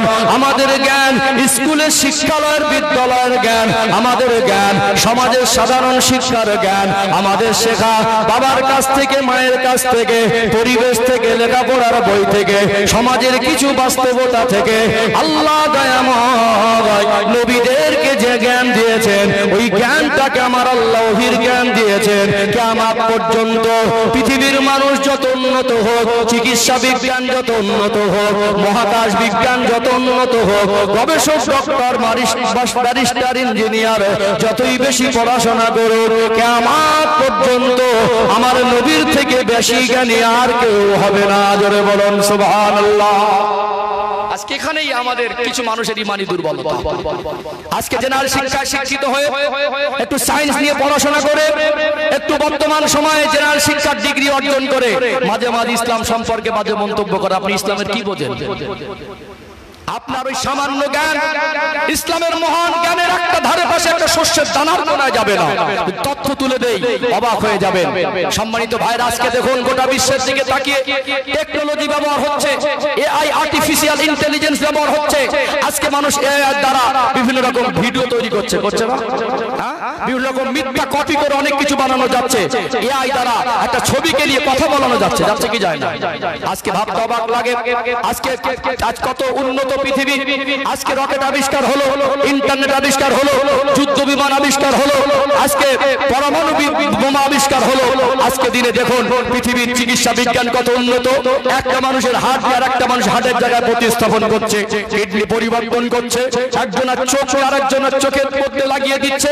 আজকে মনে করছেন যে পৃথিবীতে যদি সব থেকে বড় ডক্টর, ওই বড় ডক্টরকে যতই বেশি জ্ঞান হোক, যতই বেশি যোগ্যতা দক্ষতা থাক, আমার রাসূলের থেকে বড় ডক্টর পৃথিবীতে আর কেউ জন্ম নেবে না। কারণ একজন আর সাধারণ কোন মানুষ, সে যদি বড় ডক্টর হয়ে বিশ্বের খ্যাতি অর্জন করে বড় মাপের একটা ডক্টর হয়, সে যদি হার্ট স্পেশালিস্ট হয় বা কিডনি পরিবর্তন করেছে এমন বহু মানুষের, সে যদি এরকম একজন নামি দামি ডক্টর হয়, ওই ডক্টরটা মনে করবেন যে যিনি স্কুলে যায়নি, কলেজে যায়নি, ইউনিভার্সিটিতে যায়নি, দুনিয়ার তার কোনো শিক্ষা গুরু নেই, দুনিয়ার কোনো শিক্ষা সে অর্জন করেনি, সেই মানুষটাকে তিনি কেন শ্রেষ্ঠ নেতা বলে মানবেন? সেই মানুষটাকে তিনি কেন নবী বলে মানবেন? আল্লাহ পাক আমার নবীকে এমন জ্ঞানে জ্ঞানান্বিত করেছিলেন, এমন গুণ দিয়েছিলেন, আল্লাহ পাক এমন শিক্ষা দিয়েছিলেন, এমন সম্মানের এক মহান ব্যক্তিত্বের জীবন দিয়েছিলেন, এমন অসাধারণ তার ভিতরে কিছু দিয়েছিলেন। পৃথিবীর বড় বড় ডক্টর গুলো আমার নবীর জীবনী নিয়ে গবেষণা করলে নত হতে বাধ্য হবে। জোরে বলুন। আজকে মনে করছেন কেউ কেউ একটু ভালো লেখাপড়া শিখে অনেক কিছু বড় উন্নত পরিবেশে অনেক কিছু আবিষ্কার করে মনে করছেন ভীষণ বড় মহান। অবশ্যই আপনার যোগ্যতাকে, দক্ষতাকে, আপনার পরিশ্রমকে, আপনার সাধনাকে আমরা সম্মান করি। আপনি একজন সম্মানী, আপনি একজন ডক্টর, আপনাকে আঘাত দেওয়া যাওয়ার উদ্দেশ্য নয়। তবে রাসূলের থেকে বড় ডক্টর কেউ হবে না। এটা তো আমি বলছি, একটু প্রমাণ দেওয়া দরকার আছে না? কি বলেন? বলে গেলে কিছু মানুষ বলবে হুজুররা শুধু বক বক করে। দেখবেন না, হাতে কলমে বুঝবেন, দেখিয়ে দেবো চোখে আঙুল দিয়ে। আর হাতে কলমে বুঝিয়ে দেবো। ইসলাম বোঝার চেষ্টা করুন। পৃথিবী আজকে যত চরম উন্নতির যুগে মানুষকে জোর করে ইসলামের মধ্যে আনতে হচ্ছে না। আমরা ইসলামের ঘরে জন্ম নিয়ে ইসলামকে জানার আগ্রহ নেই। আজকে প্রতি বছরে গোটা আন্তর্জাতিক খবরের দিকে খবর নিয়ে দেখবেন, আজকে প্রতি বছরে স্বেচ্ছায় কত শিক্ষিত মানুষ, কত বড় বড় গবেষক, কত ডক্টর, ওরা স্বেচ্ছায় ইসলামের ছায়াতলে আসছে। জোরে বলুন, আসছে না? আসে না? যত দিন যাচ্ছে মুসলমানদের সংখ্যা বাড়ছে না কমছে? আল্লাহর নবী রেখে গেলেন 1.5 লক্ষের মতো, আজকে মুসলমানের সংখ্যা 200 কোটিরও বেশি। জোরে বলুন, জোরে বলা যায় না? ইসলাম এমন এক আলো, ইসলামকে নিয়ে গবেষণা করলে নত হয়ে যাবে। আমার রাসূলকে আল্লাহ কি পর্যায়ে জীবন দিয়েছিলেন। আজকে দেখুন বিভিন্ন রকম পরীক্ষা নিরীক্ষার মেশিন আবিষ্কার হয়েছে। ডক্টরের কাছে গেলে ডক্টর বলে এমআরআই করো, ডক্টর বলে এক্সরে করো, ব্লাড টেস্ট করো। এমন উন্নত মানের যন্ত্র মেশিন আবিষ্কার করেছে। ছোট একটা ভিক্টোরিয়া জীবাণু, যেটা কালি চোখে দেখা যায় না, বহুগুণ বড় করে এই ভিক্টোরিয়া ব্লাডের মধ্যে, রক্তের মধ্যে এই জীবাণুটা কিসের জীবাণু? ম্যালেরিয়া, টাইফয়েড, না ডেঙ্গু, না অন্য কিছু? আজকে মানুষ দেখছে না। আজ থেকে 1400 বছর আগে যখন চিকিৎসা বিজ্ঞানের বাপদাদার 14 পুরুষের জন্ম হয়নি, কোন মেশিন মানুষ পৃথিবীতে আবিষ্কার করেনি। আমার রাসূলের কাছে সাহাবায়ে কেরামেরা গিয়ে বলেছিলেন, ইয়া রাসূলুল্লাহ, একটা পাত্রে যদি কুকুরে মুখ দেয় তো কিভাবে ধৌত করব? আমার রাসূল সেদিন বলেছিলেন, মাটি দিয়ে 7 বার ধৌত করো। বলেনি? বহু পৃথিবীতে আজ পর্যন্ত আমার নবীর কথা নিয়ে বহু জায়গায় গবেষণা হচ্ছে। আমার নবীর কথা নিয়ে বহু জায়গায় ইসলামকে নিয়ে তারা আজকে বিভিন্ন রকম রিসার্চ সেন্টার খুলেছে। আমার রাসূলের জীবনের কথাটা যদি মিথ্যা প্রমাণ হতো, আমার নবীর নামে ইসলামের দুশমনরা অপবাদ দিত আর মিথ্যা প্রচার করত যে নবী মিথ্যা বলেছেন। তারা 63 বছরের জীবনে একটা কথা অনর্থক নয়, একটা কথা অর্থহীন নয়, একটা কথা মিথ্যা নয়, একটা শব্দ, একটা সেন্টেন্স, একটা বাক্য, একটা ওয়ার্ড, একটা লফজ আজ পর্যন্ত পৃথিবীর কোন মানুষ মিথ্যা প্রমাণ করতে পারেনি। চ্যালেঞ্জ পৃথিবীকে, কিয়ামত পর্যন্ত আমার রাসূলের একটা কথাকে কেউ মিথ্যা প্রমাণ করতে পারবে না। জোরে বলুন। বহুবার পৃথিবীর বিখ্যাত ল্যাবরেটরিতে কুকুরকে পাত্রে খাইয়ে ওই পাত্রটাকে 3 বার, 4 বার, 5 বার ধৌত করে তারা ব্যর্থ হয়েছে, বলেছেন এখনো জীবাণু আছে। 7 বারের বারে ধৌত করার পরে দেখা গেছে মাটি দিয়ে প্রত্যেকবার জীবাণু মুক্ত হয়েছে। জোরে বলুন। আজকে চিকিৎসা বিজ্ঞান অবাক হয়ে যাচ্ছেন। তিনি স্কুল কলেজেই যায়নি, ইউনিভার্সিটিতে যায়নি, তিনি এত নিখুঁত ভাবে তখন কোন ব্যাকটেরিয়া জীবাণু কি হয়, কুকুরের এটার মধ্যে কি পরিমাণে ব্যাকটেরিয়া জীবাণু থাকে সেটা মানুষ খালি চোখে দেখা সম্ভবই নয়। যে ধারণা আজ থেকে 1400 বছর আগে মানুষের জীবনের ভিতরে ছিলই না। এত নিখুঁত ভাবে তিনি যে কথা বলেছেন, যে তথ্য দিয়েছেন, এই কথা শুধু না, তার জীবনের প্রত্যেকটা তথ্যগুলো গবেষণা করে দেখা গেছে একটাও নড়চড় হয়নি। আজকে চিকিৎসা বিজ্ঞান মেনে নিতে বাধ্য হয়েছে ইনি মানুষ কিন্তু সাধারণ মানুষ নয়, ইনি মানব কিন্তু সাধারণ মানব নয়। এনার কথা সত্য কিন্তু একটা চরম সত্য। আনার কথাকে কোনোভাবে উড়িয়ে দেওয়া যায় না। এই জ্ঞান সাধারণ জ্ঞান নয়, এটা আল্লাহ প্রদত্ত জ্ঞান, এটা ওহীর জ্ঞান। তিনি যে সর্বকালের সর্বযুগের সর্বশ্রেষ্ঠ মহামানব ছিলেন, তিনি যে পৃথিবীর মানুষের শিক্ষক হয়েছিলেন, আল্লাহ তাআলাকে মানুষ জাতির জন্য শিক্ষক বানিয়েছেন, এতে সন্দেহের অবকাশ নেই। আল্লাহ আমার নবীকে যে ডাক্তার বানিয়েছিলেন, আজকে চিকিৎসা বিজ্ঞান বলছে অবাক হয়ে গেছে, ওরকম ডাক্তার পৃথিবী তার জন্ম নেবে না। সম্মানিত ভাইরা, আমরা খাদ্য খাওয়ার পরে খাবার পাত্র এবং হাতের আঙুল চেটে পরিষ্কার করে খাওয়াটা সুন্নাত বলি না? নবী খেতেন এবং শিক্ষা দিয়েছেন। 2015 সালের দিকে পৃথিবী যখন একটু উন্নতির দিকে আসলো, এই 15 পর থেকে বেশি মানে লাফিয়ে লাফিয়ে উন্নতি হয়েছে। 15 পর থেকে মানুষ এবারে চেয়ার টেবিলে খাওয়া শিখলো। নবীর আশিক যারা সুন্নাত তরিকায় বসে খেয়ে প্লেট চেটে যখন খায়, তখন একদল মানুষ টিটকারি করে বলে ভদ্রলোক আবার থালা চেটে খায়। বলে থালা চেটে খাওয়া অভদ্রতা। আপনি আদর্শ শেখাবেন? অর্থাৎ নবী কেন থালা চেটে খেয়ে বলেছেন? আজকে আপনি বেশি বুঝদার মনে করে খাদ্য নষ্ট করাটাকে ফ্যাশন মনে করছেন, কিন্তু ইসলাম বলে অনার্থক একটা খাদ্য যদি পড়ে যায়, দস্তরখানা বিছানো অর্থটা আমরা ভুলে গেছি। দস্তরখানা বিছানো সুন্নাত, কিন্তু কাজটা কি সেটা আমরা ভুলে গেছি। দস্তরখানা বিছাই বটে, ওখানে আমরা মাছের কাঁটা ফেলি, ওখানে আমরা বর্জিত হাড়ের টুকরা ফেলে দেই। উদ্দেশ্য হবে দস্তরখানাটা পরিষ্কার পরিচ্ছন্ন। ভাত খাওয়ার আগে 2 হাত ধৌত করা সুন্নাত, 1 হাত নয়। কারণ 1 হাতে বিভিন্ন বাইরে ঘোরাফেরা করলে জীবাণু লেগে থাকতে পারে। রাসূল বলেছেন 2 হাত ধৌত করো। ভাত খাওয়ার আগে 2 হাত ধোয়া, 2 হাত ধোয়া সুন্নত। 1 হাতে খাচ্ছেন, খাদ্যটা যদি লোকমাটা পড়েও যায়, একটা দানা পড়ে গেলে কুড়িয়ে যাতে নেওয়া যায়, তার জন্য একটা স্বচ্ছ একটা তলায় বিছানা দস্তরখানা বিছিয়ে নেওয়া। অথচ আমরা দস্তরখানায় খাদ্য পড়ে গেলে উঠাই না, বরং খাদ্যগুলো মানে বর্জিত কাঁটা হাড় হাড্ডিগুলো ফেলার খাতে ব্যবহার করি। উদ্দেশ্য কিন্তু খাদ্য উঠিয়ে খাওয়া। উদ্দেশ্য খাদ্য উঠিয়ে খাওয়া। আজকে আপনার যখন গ্যাস্ট্রিক হলো, আজকে হজম শক্তি কমে গেল, লিভার ডাউন হয়ে গেল, আপনি অসুস্থ হয়ে গেলেন, আপনার টাকা আছে, বাড়িতে উন্নত মানের ভালো খাবার তৈরি হয়েছে, কিন্তু খেতে আপনি ভয় করছেন, ডক্টরের কাছে যাচ্ছেন যে আমাকে একটু ফর্মুলা দেন কিভাবে সুস্থ থাকবো। আজ ডক্টরের ফর্মুলা চাইছেন, আজ থেকে 1400 বছর আগে পৃথিবীর সেরা ডক্টর আপনাকে সুস্থতার ফর্মুলা দিয়েছেন। আপনি যদি খাবার সুন্নাতটা পালন করতেন, আপনার লিভার ড্যামেজ হওয়ার আগে হজম শক্তিটা আল্লাহ বৃদ্ধি করে দিত। জোরে বলুন, কেন থালা চেটে খেতে বলেছেন? একটা মানুষ খাদ্য খাওয়ার পরে যখন মানুষ খাদ্য খেয়ে পাত্তরার হাতের আঙুল চেটে পরিষ্কার করে, আল্লাহ সৃষ্টিগত বৈশিষ্ট্য গালের মধ্যে নাড়াচাড়া করলে আঙুল দিয়ে গালের মধ্যে একটা অটোমেটিক লালার উৎপাদন হয় না? আর চিকিৎসা বিজ্ঞান ওই লালাটাকে পরীক্ষা করে বলছে যে লালার ভিতরে এমন উপাদান আল্লাহ রেখেছেন যেটা হজম শক্তিকে বাড়িয়ে দেয়। জোরে বলুন, আমার নবী চিকিৎসার তত্ত্ব দেয়নি? আজকে ডায়াবেটিস হয়ে গেল, হাই সুগার, হাই প্রেসার, এখন ভোরের বেলা ওটা দৌড়াচ্ছেন। আজকে আপনার শরীরে বিভিন্ন রকম অঙ্গ প্রত্যঙ্গ আজকে কি হলো, অকেজো হয়ে যাচ্ছে। আজ ডক্টরের কাছে ডায়েট চার্ট নিচ্ছেন। আল্লাহ রাসূল কি খাদ্য খেতেন, কোন খাদ্যগুলো পছন্দ করতেন, কতটা পরিমাণে খেতেন, আমার রাসূলুল্লাহ সুন্নাত ফলো করে চললে আজ থেকে আজকে আপনার ডক্টরের কাছে ছুটতে হতো না। এ ফলো তো প্রথম থেকেই করা দরকার ছিল। কথা ঠিক না বেঠিক? কথা মনে বুঝতে পারছেন না? ওই পৃথিবীতে কত বড় ডক্টর, সুস্থ থাকার জন্য আমার নবী যে টিপস দিয়েছেন, যে ডায়েট চার্ট দিয়েছেন, নবীর খাবার, নবীর পছন্দের খাবার, নবীর খাবারের পরিমাণ ফলো করে দেখুন, আপনি যেভাবে সুস্থ থাকবেন শুকরিয়া আদায় করে শেষ করতে পারবেন না। কথা কি ঠিক বলছি না ভুল বলছি? চলুন চিকিৎসা বিজ্ঞানের কথা বলছি। আপনারা বলবেন ও আজকে তো ওপেন সার্জারি হয় না, প্লাস্টিক সার্জারি হয় কি হয় না, মাইক্রো সার্জারি হয়। আপনি কি বলছেন? ডক্টরের পাওয়ার আর রাসূলের পাওয়ারকে এক জায়গায় করা যায় না। জিহাদের ময়দানে একজন সাহাবা চোখটা বাইরে বেরিয়ে এসেছে, তীর ঢুকে গেছে, টেনেছে, আল্লাহ রাসূলের কাছে চোখটা হাতে ধরে নিয়ে গেছেন, কাঁদছেন, ইয়া রাসূলুল্লাহ আমার শত্রুদের তীরের আঘাতে একটা চোখ বেরিয়ে গেছে। আমার রাসূল সর্বকালের সর্বযুগের সর্বশেষ মহামানব, তার নুরানি হাত দিয়ে ওই চক্ষু মোবারকটা নিয়ে আমার রাসূল চোখের জায়গায় লাগিয়ে দিয়েছেন। সাহাবা হুজুর যতদিন বেঁচে ছিলেন অন্য চোখে সামান্য ইফেক্ট মনে করলো, ওই চোখটাকে সারা জীবনের জন্য সুস্থ পেয়েছিলেন। জোরে বলুন, জোরে বলা যাবে না? জোরে বলা যাবে না? আজকে ওপেন সার্জারি করে আমার রাসূলুল্লাহ হাতে চোখে ওপেন সার্জারি, সেলাইও লাগে না, অস্ত্রোপচার লাগে না, আল্লাহ তাআলাকে পুনরায় সুস্থ করে দেন। জোরে বলুন। আপনি পৃথিবীর সেরা চিকিৎসক বলছেন, আয়ুর্বেদিক চিকিৎসকের দেখাবেন, হোমিওপ্যাথি চিকিৎসককে দেখাবেন। আল্লাহর হাবিবকে দিয়ে যখন আবু বকর সিদ্দিক রাদিয়াল্লাহু আনহু ওই গারে সরের পাহাড়ের গুহার মধ্যে আশ্রয় নিয়েছিলেন, সাইয়েদনা হযরত আবু বকর হুজুরের পায়ে বিষাক্ত সাপে দংশন করলো।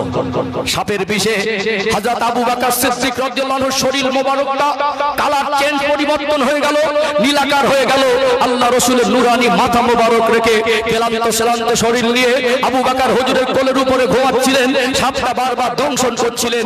তিনি বলছিলেন যে সাপটা, আল্লাহ রাসূল ঘুমাচ্ছেন, সাপে কামড়াচ্ছে, আমি বুঝতে পারছি কোনো বিষাক্ত জিনিসের দংশন করছে আমাকে, আমি রাসূলকে ডাকলে রাসূলের ঘুমের ব্যাঘাত হবে। আমার রাসূলকে জাগালেন না, কিন্তু একটা সময় ধৈর্য সীমা পার হয়ে গিয়ে দুটা নয়ন থেকে টপ টপ করে 2 ফোঁটা গরম পানির টুসা আল্লাহ রাসূলের চেহারা মোবারকে পড়ার সাথে সাথে আমার নবী নুরানি চক্ষু মেলে বললেন, আবু বকর তোমার চেহারা কেন পরিবর্তন, চোখ থেকে টপ টপ করে কেন পানি ঝরে? হযরত আবু বকর সিদ্দিক রাদিয়াল্লাহু আনহু বললেন, ইয়া রাসূলুল্লাহ মনে হয় আমাকে কোনো পাহাড়ি বিষাক্ত কোনো সাপে দংশন করছে আমার পায়ে, ছিদ্রগুলোকে আমি সব আমার কাছে পাগড়ি আর চাদর মোবারক ছিল ছিঁড়ে ছিঁড়ে বন্ধ করে দিয়েছি। ইয়া রাসূলুল্লাহ হাবিবাল্লাহ একটা অবশিষ্ট ছিদ্র দেখেছি, আমি জানি আপনি আল্লাহর হাবিব, আল্লাহ আপনাকে কুল কায়নাতে সৃষ্টি করেছেন, আপনাকে আঘাত করবে এই চিন্তায় নয়, আপনার আরামের ব্যাঘাত ঘটবে এই চিন্তা করে আমি আমার কদম মোবারক দিয়েছি, অবশিষ্ট বাকি ছিদ্রটাকে পা দিয়ে চাপা দিয়ে রেখেছে। আমার মনে হয় কোনো বিষাক্ত পাহাড়ি সাপে আমার পায়ে দংশন করছে। আল্লাহর নবী উঠে বলতেন, আবু বকর আমাকে কেন ডাকলে না, আমাকে কেন জাগালে না, বাবা কোথায় কামড়েছে একটু দেখাও। আল্লাহর নবী নুরানি জবান থেকে একটু লালা মোবারক নিয়ে লাগিয়ে দেওয়ার সাথে সাথে আমার আল্লাহ আমার রাসূলের থুতু মোবারকে ওই সাপের বিষটাকে পানি করে দিয়েছিলেন। জোরে বলুন, জোরে বলা যাবে না? নারে তাকবীর, নারে তাকবীর। আল্লাহ রাসূলকে আল্লাহ পৃথিবীর সেরা শিক্ষক করেনি, সেরা শিক্ষক করেনি, সেরা ডাক্তার করেনি। চলুন আজকে বিজ্ঞানকে একটু কথা বলতে হবে, কারণ আজকে অনেক উন্নত রকেট দেখছেন তো, মঙ্গল গ্রহে চাঁদে যাচ্ছে তো, আপনার মগজ ওখানে 3 চরকি খেয়ে গেছে যে আল্লাহ নবী তো স্কুল কলেজেই পড়িনি, তাহলে নবীকে এরা নেতা বলে কেন মানবে? একটুখানি ক্লিয়ার করি ইনশাআল্লাহ। বুঝতে পারছেন আলোচনা? অসুবিধা হচ্ছে নাকি? অজের অনেক রকম কোয়ালিটি আছে, ঘটনা বলা সহজ, 2 ঘন্টা করতে গেলে কমের উপরে 200 ঘন্টা পড়াশোনা করলে ভালো হয়। চলুন আর একটু ক্লিয়ার করে আরেকটু পরিষ্কার হবে ইনশাআল্লাহ। ও ভাইজানেরা, সোনার মানিক যুবকেরা, আব্বার মায়েরা, আল্লাহ দয়াময় আমার আপনার নবীকে দুনিয়া শিক্ষালয় বিদ্যালয়ে পঠন পাঠন করায়নি, এরও যথেষ্ট কারণ আছে না নেই? আমার আল্লাহ মক্কার জমিনে না পাঠিয়ে আজ থেকে 1400 বছর আগে পৃথিবীর জমিনে যে দেশে যে রাষ্ট্রে যে এরিয়ার মধ্যে সবথেকে উন্নত শিক্ষা ব্যবস্থা ছিল, আমার রাসূলুল্লাহকে সেই দেশে সেই জায়গায় পাঠিয়ে সেই উন্নত শিক্ষা ব্যবস্থা আমার রাসূলকে গ্রহণ করাতে পারতেন কি পারতেন না? কিন্তু আমার আল্লাহ আমার রাসূলকে দুনিয়ার শিক্ষায়, সে দুনিয়ার শিক্ষালয়ের বিদ্যালয়ের শিক্ষা এই জন্য গ্রহণ করায়নি। চলুন কয়েকটা কারণ তুলে ধরি। আল্লাহ পাক তানার সৃষ্টি জগতের মধ্যে আমার রাসূলকে সব থেকে বেশি ভালোবাসেন। জোরে বলুন সুবহানাল্লাহ। আল্লাহ পাক আমার আপনার নবীকে কি সম্মান দিয়েছেন, আমার নবীকে এত বেশি ভালোবাসেন, আমার নবী যেটা মনে মনে বলতেন ওটাই আল্লাহ কবুল করে নিতেন। মুসলমানদের প্রথম কিবলা হলো প্যালেস্টাইন, যেটা বাইতুল মুকাদ্দাস। এই বাইতুল মাকদিস যেটা কোরআনুল কারীমের ভাষায় মসজিদে আকসা বলা হচ্ছে। আজ ইহুদি সম্প্রদায় ওই মসজিদে আকসাকে দখল করার জন্য ফিলিস্তিনের উপর এত নির্মম জুলুম অত্যাচার করছে। এটা মুসলমানদের ইমানি কেন্দ্র। এই মসজিদে আকসা, মসজিদে আকসাটা এটা ছিল মুসলমানদের প্রথম কিবলা। আল্লাহর কাবা ঘর প্রথম কিবলা ছিল না। নবী আমার হিজরত করে মদিনায় যাওয়ার পরে আল্লাহ নবী একটা গোত্রের কবিলার মধ্যে গিয়েছিলেন। ওই জায়গায় আল্লাহ নবী জোহর অথবা আসরের ওয়াক্তে নামাজের নিয়ত করলেন। যেহেতু নামাজটা ফরজ, 2 রাকাত নামাজ হলো, নবী আমার মনে মনে করতে লাগলেন আল্লাহ পাক ওই মসজিদে আকসাকে যদি কাবা না বানিয়ে, আপনার কাবা মসজিদে আকসাকে যদি কিবলা না বানিয়ে আমি রাসূল আমার আর আমার উম্মতের জন্য যদি আপনার পবিত্র কাবাকে কিবলা বানিয়ে দিতেন, আমি রাসূলুল্লাহ খুশি হয়ে যেতাম। নামাজের মধ্যে আল্লাহর কাছে শুধু এই কামনাটা করেছেন। আমার আল্লাহ সঙ্গে সঙ্গে ডাক দিলেন, ও হযরত জিবরাইল, যান যান, কোরআনুল কারীমের আয়াত নিয়ে চলে যান। আমার রাসূলুল্লাহ নামাজে রত, তিনি ইমাম হয়ে নামাজ পড়াচ্ছেন। এমত অবস্থায় কোরআনুল কারীমের আয়াত আমার নবীর উপরে নাজিল হয়ে গেল। কদ নারা তাকাল্লুবা ওয়াজহিকা ফিস সামা ফালানুআল্লিয়ান্নাকা কিবলাতান তারদাহা ফাওয়াল্লি ওয়াজহাকা শাতরাল মাসজিদিল হারাম। কদ নারা তাকাল্লুবা ওয়াজহিকা ফিস সামা। আমার হাবিবে প্যারা, আপনি বারবার আসমানের দিকে তাকাচ্ছেন। কদ নারা তাকাল্লুবা ওয়াজহিকা ফিস সামা ফালানুআল্লিয়ান্নাকা কিবলাতান তারদাহা। আপনার মনে হচ্ছে কিবলাটা যদি পরিবর্তন করে দিতাম, যদি আল্লাহর কাবা ঘর হতো, ফাওয়াল্লি ওয়াজহাকা শাতরাল মাসজিদিল হারাম, আমি আল্লাহ আপনার মনের আশাকে পূরণ করে দিলাম। আমি আল্লাহ থেকে কিবলা পরিবর্তন করে দিলাম। আপনি আপনার ওই পবিত্র চেহারা মোবারকটাকে আপনি মসজিদে আকসার দিক থেকে ঘুরিয়ে ফাওয়াল্লি ওয়াজহাকা শাতরাল মাসজিদিল হারাম, পবিত্র কাবা বাইতুল্লাহ দিকে ঘুরিয়ে নেন।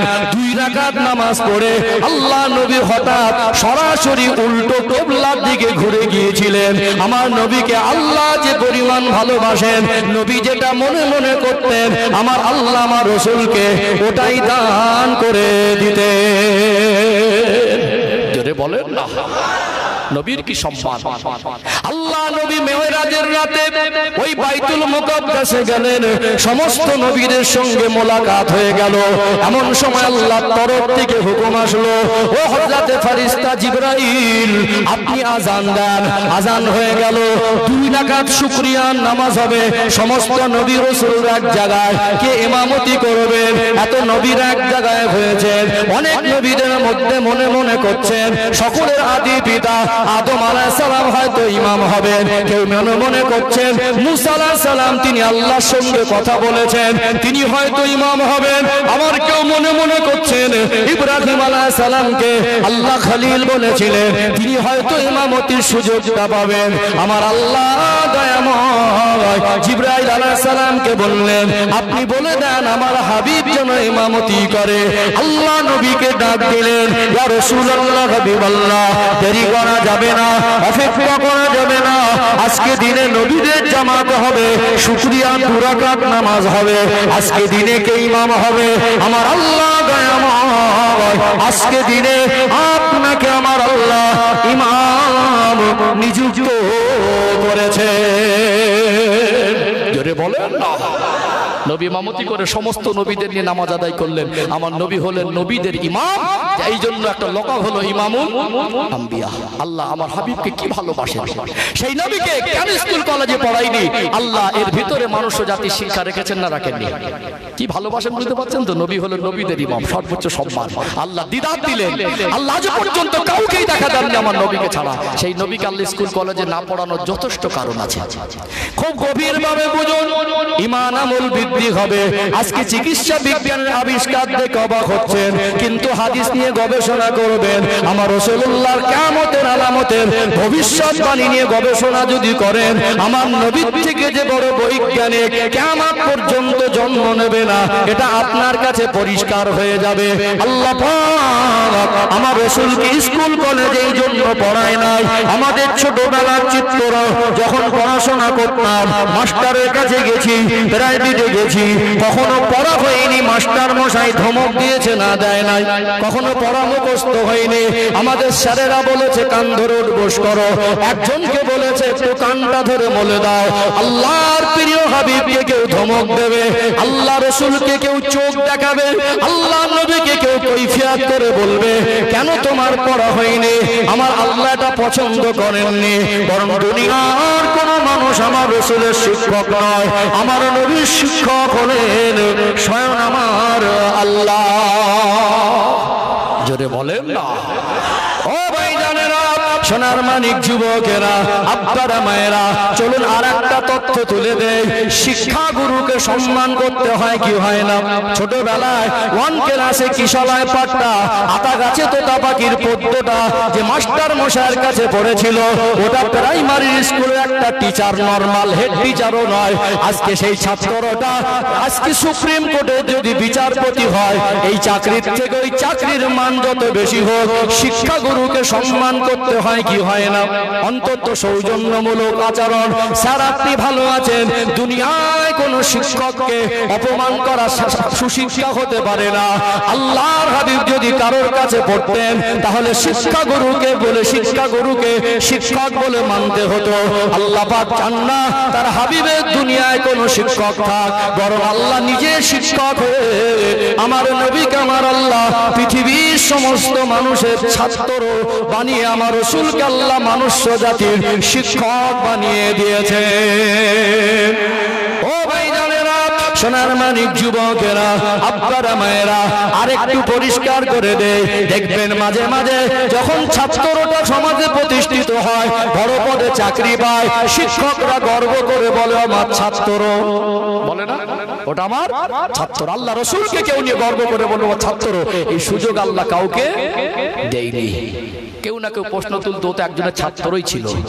পৃথিবীর মানুষ আজ অবাক হয়ে যাচ্ছে, স্কুল কলেজে ইউনিভার্সিটিতে বিদ্যালয় শিক্ষালয় যায়নি, কিন্তু তিনি যে কথা বলেছেন, তার কথাটা আমাদের কথাটা সাধারণ কথা, তার কথাটা হাদিস শরীফ। জোরে বলুন। এক সময় গবেষকরা বলেছিল বাঁদর থেকে মানুষ, বলিনি? একটু হ্যাঁ হুদান না বলিনি? পরবর্তী সময়ে সেটা মিথ্যা প্রমাণ হলো। আজকে পৃথিবী উন্নত পরিবেশে মানুষ বলছে না, এটা পসিবল নয়, সম্ভব নয়, বাঁদর থেকে মানুষ হতে পারে না। তাহলে গবেষকের গবেষণা ভুল প্রমাণ হয়নি। 2022 সালের আগে কোন এক পণ্ডিত বলেছিল 2022 সালে পৃথিবী ধ্বংস হবে, বলেছিল না? 2022 সাল গেল, পৃথিবী তো ধ্বংস হয়নি। বুঝতে পারছেন না? দুনিয়ার বিজ্ঞানের গবেষণা, দুনিয়ার বিজ্ঞানের ভবিষ্যৎবাণী করার ক্ষমতা নেই। গবেষণা ভুল প্রমাণ হয়ে যার হতেও পারে। আমার রাসূল কিয়ামতের আলামত সম্পর্কে যে ভবিষ্যৎবাণী করেছেন, একটাও ভুল প্রমাণ হয়েছে? একটাও কানা কেটেছে? কানা কাটিনি। কিয়ামত পর্যন্ত দুনিয়ার বিজ্ঞান, আপনারা অবাক হয়ে যাবেন, খুব গভীর মনোযোগ দিয়ে শুনুন, ভবিষ্যৎবাণী করার ক্ষমতা, ভবিষ্যৎবাণী করার ক্ষমতা রাখে না। কি ভবিষ্যৎবাণী করবেন আপনি? আপনি যদি আগাম কি হবে বলতে পারেন তো এই এত মার্ডার হতো না। আপনি তো বসে বসে বলে দিতেন। এখন তো সোশ্যাল মিডিয়া নিউজ চ্যানেল থেকে ন্যাশনাল চ্যানেলে বলে দিতেন অমুক জায়গায় অমুক ব্যক্তি অমুক লোক মার্ডার করবে, তাহলে মার্ডারটাই তো হতো না। কি ভবিষ্যৎবাণী করার ক্ষমতা, আগাম কথা বলার ক্ষমতা সাধারণ মানুষের ভিতরে আল্লাহ ক্ষমতা দেয়নি। আন্দাজ করে বললো খেটে গেল সেটা আলাদা কথা, কনফিডেন্সের সঙ্গে 100% শতভাগ এটা হবেই। ভবিষ্যৎবাণী করার ক্ষমতা কারোর একমাত্র আমার রাসূলকে আল্লাহ দিয়েছেন। নবী যেটা আলামত সম্পর্কে ভবিষ্যৎবাণী করেছেন, আজ পৃথিবীর মানুষ চমকে যাচ্ছে। তিনি স্কুলের শিক্ষক নয়, স্কুলে পড়াশোনা করেনি, কোনো বিদ্যালয়ে যায়নি, কোনো শিক্ষকের কাছে বসেনি। তিনি এই নিখুঁত ভাবে যে ভবিষ্যৎবাণী করেছেন, এটা সাধারণ জ্ঞান থেকে সাধারণ মানুষের পক্ষে বলা পসিবল নয়। এটা আল্লাহ প্রদত্ত জ্ঞান, এটা ওহীর জ্ঞান। তিনি যে নবী ছিলেন, আল্লাহ যে তাকে ওহীর জ্ঞান দান করেছিলেন, এতে সন্দেহের অবকাশ নেই। আপনি বলবেন ও আজ থেকে রাসূল 1400 বছর আগে এসেছিলেন, এখন বিজ্ঞান অনেক উন্নত, চাঁদে যাচ্ছে আর মঙ্গল গ্রহে যাচ্ছে। নিউজ চ্যানেলে খবর নিয়ে দেখবেন চাঁদে রকেট পাঠালেও ল্যান্ডিং করতে গিয়ে মাঝে মাঝে আবার ফেল হয়ে যাচ্ছে, ল্যান্ড করতে পারেনি, ল্যান্ড সফল হয়নি। এরকম হয়েছে না হয়নি? হ্যাঁ, চাঁদ পর্যন্ত পৌঁছে ল্যান্ড করতে পারেনি, ল্যান্ড সফল না হওয়ার কারণে ফিরে এসেছে, হয়নি? যে চাঁদে গিয়ে ল্যান্ড করতে গিয়ে তোমরা নাকানি চোবানি খাও। আল্লাহ প্রিয় হাবিবকে এত ক্ষমতার পাওয়ার আল্লাহ দিয়েছিলেন। আল্লাহ মহান ব্যক্তিত্বের অসাধারণ সম্মানের জীবন দিয়েছিলেন। আল্লাহর হাবিব আবু কুবাইস পাহাড়ে দাঁড়িয়ে আবু জেহেল চ্যালেঞ্জ করেছিল, আসমানের চাঁদ দ্বিখণ্ডিত করলে তোমায় নবী বলে মানবো। আমার নবীর চেহারা সেদিন মলিন হয়ে গেল। আল্লাহর তরফ থেকে মেসেজ আসলো, হাবিব আমি আল্লাহ আপনাকে না বানালে কুল কায়নাত বানাতাম না। আবু জেহেলের মতো একটা বেয়াদব, আবু জেহেলের মতো একটা কাট্টা বেঈমান মুশরিক আমার হাবিবকে নিয়ে কটূক্তি করবে, আর আপনি যদি না বলে দেন মক্কার মানুষের কাছে গিয়ে আপনার অপবাদ দেবে। আপনি ঘাবড়াবেন না, আপনার ওই মলিন চেহারা আমি আল্লাহর ভালো লাগে না। আপনি দুশ্চিন্তা করবেন না। একবার আবু জেহেলের চোখে চোখ রেখে মুস্কি হাসি দিয়ে বলে দেন, আমি আঙুল দিয়ে ইশারা করলে আল্লাহ চায় তো চাঁদটা দ্বিখণ্ডিত হয়ে যাবে। নবী আবু জেহেল চ্যালেঞ্জ ছুড়ে ভাবতে লাগলো, এত বড় চ্যালেঞ্জ গ্রহণ করা মানুষের পক্ষে সম্ভব নয়। তো আবু জেহেল যেই বলেছে, মনে করেছিলেন যে এত বড় চ্যালেঞ্জ দিয়েছি, বুদ্ধি কষে মনে ছিল আজকে এই বুদ্ধির জালে এমন ভাবে ফেসে যাবে বার হবার পথ থাকবে না। আল্লাহর হাবিব মুস্কি হেসে বলেছিলেন, আপনি কথা দেন যদি চাঁদ দ্বিখণ্ডিত হয় মুসলমান হবেন? বলেছিল হ্যাঁ মুসলমান হব। আল্লাহর নবী মুস্কি হেসে বলেছিলেন, সময় দেন আর লোক জড়ো করেন, চাঁদ দ্বিখণ্ডিত হয়ে যাবে। জোরে বলুন। দুনিয়ার বিজ্ঞান চাঁদে চন্দ্রযান পাঠিয়ে ল্যান্ড করতে গিয়ে ব্যর্থ হচ্ছে, নাকানি চোবানি খাচ্ছে, কখনো ফিরে আসছে। আল্লাহর হাবিব আবু কুবাইস পাহাড়ে দাঁড়িয়ে পূর্ণিমার রাতে তার নুরানি আঙুল দিয়ে একবার ইশারা করেছেন। আল্লাহ রাসূলের আঙুলের ইশারায় আসমানের চাঁদটা দ্বিখণ্ডিত করে দিয়েছে। জোরে বলুন। জোরে বলা যায় না? জোরে বলা যায় না? নারে তাকবীর, নারে তাকবীর। তুমি দুনিয়ার বিজ্ঞানের আবিষ্কারকে ধন্যবাদ দেই। আমার দেশের কোন বৈজ্ঞানিক যদি ভীষণ কিছু একটা অসাধারণ কিছু আবিষ্কার করে, সেটা আজকে আমার দেশের মানটা বিশ্বের দরবারে উঁচু হয়, আমি দেশবাসী হিসেবে গর্ববোধ করতে পারি। কোন মানুষের আবিষ্কারকে ছোট করা উদ্দেশ্য নয়। আমি বলতে পারি বিজ্ঞানের পাওয়ার আর রাসূলের পাওয়ার কোনোদিন এক নয়। বিজ্ঞান যাই কিছু আবিষ্কার করো, রাসূল আজ থেকে 1400 বছর আগে যে পাওয়ার গুলো দেখিয়েছেন, কিয়ামত পর্যন্ত বিজ্ঞান সেটা পারবে না। বিজ্ঞানের দৌড় প্রথম আসমান যেতে বলেন তো, এক আসমান থেকে আর এক আসমানের দূরত্ব আজ গবেষকরা বলছে 500 বছরের সমান রাস্তা। আল্লাহর হাবিবকে আল্লাহ 7 আসমানের জ্ঞান শুধু দিয়েছেন এমন নয়, সচক্ষে দেখিয়েছেন, ভ্রমণও করিয়েছেন। জোরে বলুন। একটা গ্রহ যেতে গিয়ে, একটা উপগ্রহে পৌঁছাতে গিয়ে কয়েক বছর সময় লেগে যাচ্ছে। আল্লাহর হাবিবকে এক রাতের মধ্যে আল্লাহ পাক 7 আসমান, আল্লাহর আরশ, আল্লাহর ঢাকার যে স্থান, আমার আল্লাহ সরাসরি আল্লাহর দরবারে বসিয়ে দেখাও দিয়েছেন, কথাও বলেছেন। জোরে বলুন। এখন কিছু নির্বোধ অসহায় অপদার্থ বেয়াদব বলতে বলতে বলে নবী আমাদের মতো। তোমার মতো অপদার্থ নবীর ভালোবাসার উম্মত নয়, তুমি একটা চরম বেয়াদব। বেয়াদব কোনোদিন নবীর আশে হয় না, আদব না থাকলে নবীর ভালোবাসা অর্জন হয় না। তুমি জানো না আলাদা কথা, নবীর সম্পর্কে মন্তব্য করছো কোন লজ্জায়? নবীর জীবন স্টাডি করো, পড়াশোনা করো, গবেষণা করো, যত পড়বে, যত স্টাডি করবে, গবেষণা করবে, আমার নবীর জীবনই তোমাকে নত করে দেবে। আলোচনা অসুবিধা হচ্ছে নাকি? আলোচনা বুঝতে পারছেন? চলুন আরেকটু তথ্য দেই, আরেকটু তথ্য দেই। আজকে আপনি কি কি তথ্য দেখাচ্ছেন? আমার রাসূলের থেকে বড় বৈজ্ঞানিক আল্লাহ পৃথিবীতে কাউকে করবেন না। সব নবীকে আল্লাহ যা মুজিজা দিয়েছিলেন, আমার নবীকে আল্লাহ একাকে তার থেকে বেশি দিয়েছেন। জোরে বলবেন না? জোরে বলা যায় না?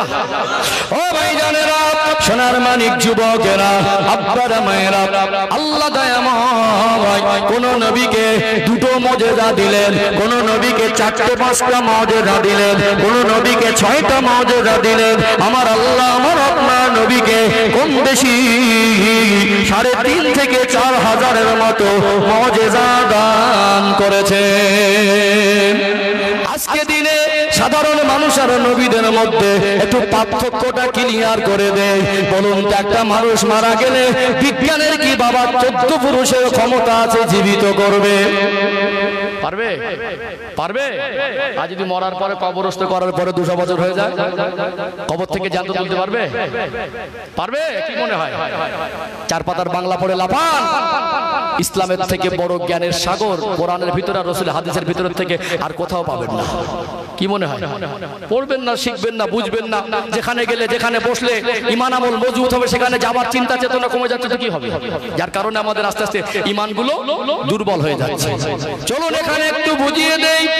আল্লাহ দয়াময় ঈসা আলাইহিস সালামকে একটা মুজিজা দিয়েছিলেন। পুরনো কোন কবর, ওই কবরস্থানের পরে দাঁড়িয়ে যেতেন। কুম বিইজনিল্লাহ বলার সাথে সাথে 1,500 2,000 বছরের পুরনো কবর, 200-500 বছরের পুরনো কবর, ঈসা আলাইহিস সালাম কুম বিইজনিল্লাহ বলার সাথে সাথে আমার আল্লাহ ওই কবরবাসীকে জীবিত জিন্দা করে দাঁড় করিয়ে দিতেন। জোরে বলেন না। কথা মনে বুঝতে পারছেন না? বিজ্ঞানের পাওয়ার বেশি না নবীর পাওয়ার বেশি? তুলনা করাটাও বেয়াদবি হবে। দুনিয়ার মানুষের গবেষণা সাধারণ, দুনিয়ার মানুষের জ্ঞান সাধারণ, আল্লাহ রাসূলদের জ্ঞান দেন, ওহীর জ্ঞান ওটা অসাধারণ। জোরে বলুন। পৃথিবীর চিকিৎসা বিজ্ঞান অবাক হয়ে যাচ্ছেন, সাধারণ কোনো মানুষ নয়। আমার নবী আল্লাহর পক্ষ থেকে এমন এক রহমত, এমন এক নিয়ামত, আল্লাহ আমার রাসূলকে পৃথিবীর মানুষের জন্য শিক্ষক আর বিশ্ববাসীর জন্য রহমত করেছেন। কিয়ামত পর্যন্ত নবীর থেকে জ্ঞান, বড় জ্ঞানী, বড় গুণী, বড় পবিত্র এমন মহান জীবন আল্লাহ আর কাউকে দেবেন না, আর কাউকে আল্লাহ দেবেন না। কিয়ামত পর্যন্ত পসিবলই নয়। মানুষ যতই চেষ্টা করুক, নবীর জ্ঞানের ঊর্ধ্বে যাওয়ার ক্ষমতা যদি সাধারণ মানুষ টপকে যায়, তাহলে তাকে নবী বলে, নেতা বলে মানতে তো দৃশ্যবোধ হবে। একজন 2 ক্লাসের ছাত্রকে একজন এমবিবিএস ডক্টর তাকে শিক্ষক বলে মানতে পারবে? মানতে পারবে কি? একজন 2 ক্লাসের ছাত্রকে এমবিবিএস ডক্টর কি ছাত্র বলে মানবে? বরং একজন ত্বক ডাক্তার এমবিবিএস ডক্টরকে গুরু বলে মানতে পারে। একজন এমবিবিএস ডক্টর একটা সাধারণ ত্বক ডাক্তারকে গুরু বলে মানতে পারে না। আল্লাহ পাক আমার হাবিবকে সেই রকম পর্যায়ের সম্মান, জীবন, ব্যক্তিত্ব, সেই রকম জ্ঞান দিয়েছিলেন। নবীদের জ্ঞান হলো কিসের জ্ঞান? ওহীর জ্ঞান। 1 নম্বর নবীদের চরিত্র পবিত্র, 2 নম্বর হলো নবীদের কাছে আল্লাহ ওহী দেন। নবীদের জ্ঞান আর সাধারণ মানুষের জ্ঞান 1 নম্বর। 3 নম্বর হলো আল্লাহ নবীদেরকে মুজিজা দান করেন। কি দান করেন? মুজিজা। সেই নবীর ভালোবাসা, সেই নবীর আদর্শ, সেই নবীর মহব্বত অন্তরে জায়গা দিতে হবে। নচেত 365 দিন এরকম নবী দিবসে বসেও নবীর সুন্নাত তরিকা যদি আমালে জিন্দেগিতে বাস্তবায়ন না করি, নবীর আদর্শে যদি আদর্শিত না হই, নবীর মহব্বত যদি অন্তরে জায়গা দিতে না পারি, আমরা প্রকৃত পক্ষে সফল আর জান্নাতীর অন্তর্ভুক্ত হতে পারবো না। আল্লাহ আমাদের জীবন পরিবর্তন করার তৌফিক দান করেন, বলেন আল্লাহুম্মা আমিন। আসলে আমার নবীর জীবন এমন এক মধুময় জীবন, অন্য সাধারণ মানুষের জীবনী বলতে গেলে হাতড়াতে হয়, কি বলবো আর কোথাতে টেনে আনবো। কিন্তু নবীর জীবন এমন, বাড়িয়ে বলা লাগে না, যেইটুকু আছোটা বলে শেষ করা যায় না। দেখছেন কিভাবে টাইম চলে গেল, আমি বুঝতেই পারিনি। আর মনে করি শর্টে করব, কিন্তু এমন এমন প্রসঙ্গ বলতে বলতে বেশি হয়ে যায়। একটু তাকবীর দেন না? আর এই তাকবীর কষ্ট পাচ্ছেন নাকি? একটু কষ্ট হচ্ছে? কার জন্য? রাসূলের জন্য। সাহাবারা কষ্ট করেনি? সাহাবারা কষ্ট করেনি? ও আজকে আমরা একটু পাখার তলায় বসে ঘেমে যাচ্ছি। আমার রাসূলের সঙ্গে প্রখর রৌদ্রে জান কে না পরোয়া করে জান দিয়েছেন, কিন্তু রাসূলুল্লাহর কদমে দিয়েছেন। কথা ঠিক না বেঠিক? একটু কষ্ট করেন, খুব বেশি সময় নেব না, একটু 2-10 মিনিট বলে শেষ করি নাকি? কটা বাজে? 12:30 নাকি? হ্যাঁ 10 মিনিট বলি, 2-10 মিনিট। অসুবিধা হচ্ছে? বলেন না, দোয়া করে দেবো, অসুবিধা নেই। একটু ঝেড়ে ঝুড়ে বলেন, চলবে না, বন্ধ করে দেবো। যদি 1টা পর্যন্ত টাইম আছে, 11টা থেকে 1টা, তবে 11টা মানে 12টা 35 হয়ে যায়, এখন 25 মিনিট হাতে আছে, 2-10 মিনিট বলি নাকি, একটা পর্ব বাকি আছে। প্রকৃত ভালোবাসা, প্রকৃত কি ভালোবাসা। আমরা সবার তো দাবি করি ভালোবাসি, কিন্তু প্রকৃত ভালোবাসাটা একটু প্রমাণ করা দরকার আছে। এই ভালোবাসায় কি যথেষ্ট হবে? মুখের দাবিতে কি নাজাত পাবো, না জীবনটাকে পরিবর্তন করে প্রকৃত ভালোবাসা অর্জন করার দরকার আছে? এইটাই ক্লিয়ার হয়ে যাবে অল্প সময়ের মধ্যে, চেষ্টা করব। তার আগে একটু তাকবীর দেন, নারে তাকবীর। এটা কি পাড়া, গ্রামের নাম মোহাম্মদপুর। তো আমি এর আগে এসেছি, এই মসজিদে হয়তো আসিনি, মোহাম্মদপুর এসেছি কয়েকবার। আমি একটু দরুদ শরীফ না পড়লে আমার রহমত বর্ষণও হয় না, আর মসজিদের হক আদায়ও হয় না। মাঝে মাঝে আমি কোনদিন 2 ঘন্টা বলেই যাই, মাঝে দরুদ শরীফ পড়ার সময় পাই না। তাই কারণ তো খুব ছোট্ট আকারে একটু নবীর শানে একটু দরুদ পড়লে আল্লাহ রহমত বর্ষণ হবে। আবার ইনশাআল্লাহ পুনরায় আমাকে ফ্রি মুডে চলে আসবো। একটু তাকবীর দেন, নারে তাকবীর। আর একটু আওয়াজ দেন, নারে তাকবীর। সিলসিলা হক মুজাদ্দিদ জামান হিজবুল্লাহ মোহাম্মদপুর গ্রামবাসী বৃন্দ, এ মাহফিলের কমিটির সাহেবান, বিশ্ব নবী দিবস, নারে তাকবীর, নারে তাকবীর। একবার মহব্বতে দরুদ শরীফ, আল্লাহুম্মা সাল্লি আলা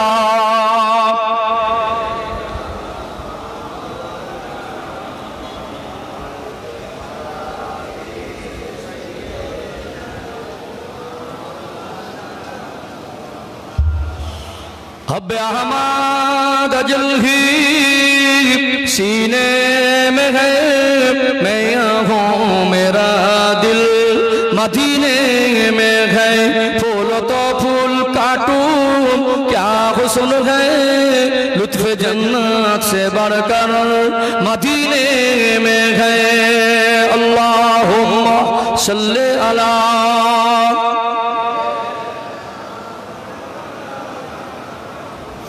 वाला अले सय्यदिना।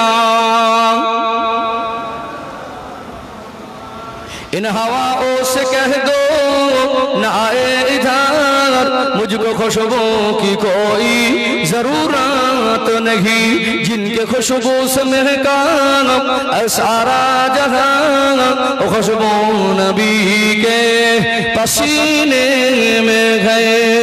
अल्लाहुम्मा सल्ली अला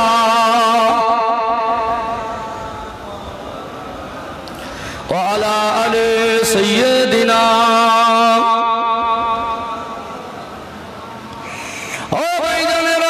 সোনার মানিক যুবকেরা, আব্বারা মায়েরা, আল্লাহ দয়াময়, আমার আপনার তকদির, আমার আপনার কপাল, আমার আপনার নসিবটাকে অনেক বড় করেছেন।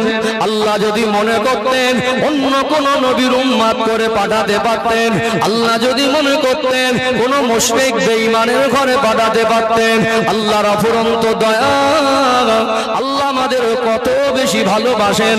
তিনি ভালোবেসে নূর নবী, দয়ার নবী, মায়ার নবী, রহমাতুল লিল আলামিন আমার রাসূলুল্লাহ উম্মত হওয়ার মতো সুযোগ দান করেছে। যে নবীর উম্মত আল্লাহ জান্নাতে যতক্ষণ না যাবে অন্য নবীর উম্মতরা যাবে না। যে নবীকে আল্লাহ পাক সুপারিশের মতো নিয়ামত দিয়েছেন, সেই নবীকে আল্লাহ নিজেই ভালোবাসেন। কোরআনুল কারীমে সূরা আলে ইমরানের 31 নম্বর আয়াত আল্লাহ জানিয়ে দেন, কুল ইন কুনতুম তুহিব্বুনাল্লাহা ফাত্তাবিউনি ইউহিব্বুকুমুল্লাহ। আমার হাবিব আপনি বলে দেন, যারা আমি আল্লাহকে ভালোবাসতে চাই, আমি আল্লাহর ভালোবাসা অর্জন করতে চাই, ফাত্তাবিউনি, তারা যেন আপনার ইত্তেবা করে, আল্লাহ রাসূলের ইত্তেবা তো এটাই আমার রাসূলুল্লাহ সুন্নাত মোতাবেক জীবন যাপন করা। ফাত্তাবিউনি ইউহিব্বুকুমুল্লাহ, আল্লাহ নিজেই জানিয়ে দেন, হে দুনিয়াবাসী, তোমরা যদি আমার হাবিবের ইত্তেবা করো, আমার হাবিবের কথা মতো চলো, আমার হাবিবের আদর্শ আদর্শিত হও, আমি আল্লাহ দয়াময় তোমাদের ভালোবাসবো। আরো জোরে বলুন, নবী আমার সোনার জবানে বললেন, মান আহাব্বানি ফাকাদ আহাব্বাহুল্লাহ, যে ব্যক্তি আমি নবীকে ভালোবাসলো, সেজন্য স্বয়ং আল্লাহকে ভালোবাসলো। এক ব্যতিক্রমী ভালোবাসা। একটা মানুষের দুটা চোখ যদি না থাকে, একেবারে যদি অন্ধ হয়, একটা মেয়ে স্বামী হিসাবে তাকে গ্রহণ করতে চাইবে না। পা যদি দুটা না থাকে, মেয়ের মা জামাই হিসাবে পছন্দ করবে না। হাত যদি দুটা না থাকে, মেয়ের বাবাটা ছেলেকে জামাই করতে চাইবে না। ওই মানুষটা যদি নবীকে ভালোবাসে, আল্লাহকে ভালোবাসে, ওই মানুষটাকে আমার আল্লাহ ভালোবাসা দিয়ে দেয়। জোরে বলেন না। দুনিয়ায় আপনার শারীরিক কোন কমি দেখে, দুনিয়ার মানুষের দরবার থেকে, অফিস আদালত থেকে আপনি রিজেক্ট হয়ে যেতে পারেন, বাদ পড়ে যেতে পারেন। এমন এক নিয়ামতি দরবার, এমন এক রহমতি দরবার, যে নবীর ভালোবাসাটা বাদ যায় না। ওই ভালোবাসাটা রাসূলুল্লাহ গ্রহণ করে বুকে টানে। জোরে বলুন। ওই ভালোবাসা তো দামি। পৃথিবীর মানুষের অন্তরে যদি নবীর ভালোবাসা জায়গা পায়, ওই ভালোবাসাটা আল্লাহ জান্নাতে পৌঁছে দেয়। জোরে বলবেন না। চলুন, সময় তো কম, মানে সাগর থেকে একটু পানি তোলার মতো, যেটা প্রথমে বলছিলাম, অন্তত একটা নিদর্শন তুলে ধরি ভালোবাসা কাকে বলে। আজকে আমরা মদ পান করে ভালোবাসি বলি ভালোবাসা। আর যুবকদের চুল কাটার কাটিংটাকে কোথায়, এক খেলার প্লেয়ার, একজন খেলোয়াড় চুল কেটেছে, দুই মানে কি বলে এগুলো, এই জায়গাটা কি বলে, কানের যে গলি, দুই গলিটা ফাঁকা করে দিয়েছে, পিছনটা একটু বড় আর সামনে আর একরকম। এটা রুচিবোধ। শ্রেষ্ঠ নবীর উম্মতের রুচিবোধটা এত খারাপ হয়ে গেছে, আমাদের থেকে বিশ্বের মানুষ চমকে যাবে, আমাদের আদর্শ থেকে বিশ্বের মানুষ অবাক হবে, আমাদের আচরণ থেকে বিশ্বের মানুষের মন জয় হবে, তাদের দিল ভিজে যাবে। যারা পৃথিবীর মধ্যে ব্যতিক্রম, এদের জীবনটা অসাধারণ, এদের ভিতরে আদর্শ, এদের ভিতরে আদব। আমরা সেই নীতি আদর্শ ভুলে গিয়ে কোন এক খেলোয়াড় আর প্লেয়ারের মনে আদর্শ থেকে পাগল হয়ে গেছি। কত হাজার হাজার যুবকের চুল কাটার কাটিংটা পুরো পাল্টে গেছে। নবীর ভালোবাসা, নবীকে কষ্ট দেওয়া। একটা বাঁদরকে দেখতে যত ভালো লাগে, তার থেকে ওই চুল কাটার কাটিং দেওয়ার পরে তার থেকে আরো জঘন্য লাগে। আপনার রুচিবোধ এত খারাপ হয়ে গেছে। রাসূলুল্লাহ থেকে বড় আদর্শের মানুষ আপনার জীবন আর কিছু নয়। দুনিয়ার মানুষ, দুনিয়ার নেতাকে অনুসরণ করা যাবে না। একমাত্র অনুসরণ আর অনুকরণের জন্য আল্লাহ তার প্রিয় হাবিবকে পাঠিয়েছেন। আল্লাহ নিজেই বলছেন, লাকাদ কানা লাকুম ফি রাসূলিল্লাহি উসওয়াতুন হাসানাহ। আমার হাবিবের মধ্যে রয়েছে তোমাদের জন্য উত্তম আদর্শ। নবী বলেন, মান তাশাব্বাহা বিকওমিন ফাহুয়া মিনহুম। যাকে যে অনুসরণ করবে তার সঙ্গে তার হাসর হবে। তোমার এই চুল কাটা যদি দুনিয়ার কোনো খেলোয়াড় আর প্লেয়ার অনুসরণ হয়, হাসরটা সেদিন রাসূলুল্লাহর উম্মতের কাতারে হবে না, সেদিন ওই খেলোয়াড় আর প্লেয়ারের কাতারে হবে। যুবকদের বলি, ওটা ভালোবাসা না, নবীকে কষ্ট দেওয়া। ইদানিং অনেক ভাইকে দাড়ি রাখতে বললে বলে চুলকায়, অনেক বাহানা করে বলে আমি বিভিন্ন পরিবেশে মিশি। আবার ইদানিং দেখছি কিছু যুবক সমাজ দাড়ি রেখেছে, এদিক থেকে হাফ ইঞ্চি আর এখানে 1 ইঞ্চি। এটা ফ্যাশন। অনেকে চুলকায়, ও প্রমাণ করছে যে আমার চুলকায় বা রাখি অসুবিধা নেই, রাখতে পারি, তবে রাখতে যদি হয় নবীর মহব্বতের সুন্নতে নয়, দুনিয়ার কোনো প্লেয়ার অনুসরণ করে। নবীকে কষ্ট দেওয়া হয় না, নবীকে কষ্ট দেওয়া হয় না। ভালোবাসার নিদর্শন যদি বলি, সাহাবাদের জীবন থেকে এরকম রাতকে রাত পার হয়ে যাবে না। একটা নিদর্শন তুলে ধরি, আমরা তো মানি, আর সাহাবাদের মানার মধ্যে পার্থক্যটা একটু ক্লিয়ার হয়ে যাবে ইনশাআল্লাহ। জাস্ট 5-7 মিনিট, অসুবিধা আছে? একটু ক্লিয়ার করি ইনশাআল্লাহ। এটা শেষ পর্ব, এটা শেষ পর্ব। আমি চাইলে খুব করুণ করুণ কিছু ঘটনা একেবারে সুন্দর করে বলতে পারতাম, আমি পারি, কিন্তু কি হবে জানেন, কিছু শিক্ষিত মানুষ, কিছু মানুষ এই ঘটনাগুলো, বিশেষ কিছু নাম করা মশহুর ঘটনা সব বক্তাই বলে, কিন্তু আমি যে কটা কথা বলেছি তথ্যমূলক, যে কটা কথা বলেছি নবীর জীবনের ব্যতিক্রমী এক গবেষণামূলক আলোচনা আমি তুলে ধরার চেষ্টা করেছি। অজের তো কোয়ালিটি অনেক রকম আছে, আমি আপনাদের মন জয় করার জন্য বলি না। আজকে যুগ সন্ধিক্ষণে, আজ গোটা পৃথিবী যখন টেকনোলজি হাতের মুঠোয় ব্যবহার করছি, এক প্রান্ত থেকে আরেক প্রান্তের খবর বিভিন্ন জায়গায় পৌঁছে যাচ্ছে, এই রকম সময় আমার নবীর জীবনের গুরুত্ব মহত্ব মানুষের কাছে পৌঁছে দেওয়া দরকার আছে না নেই? আছে না?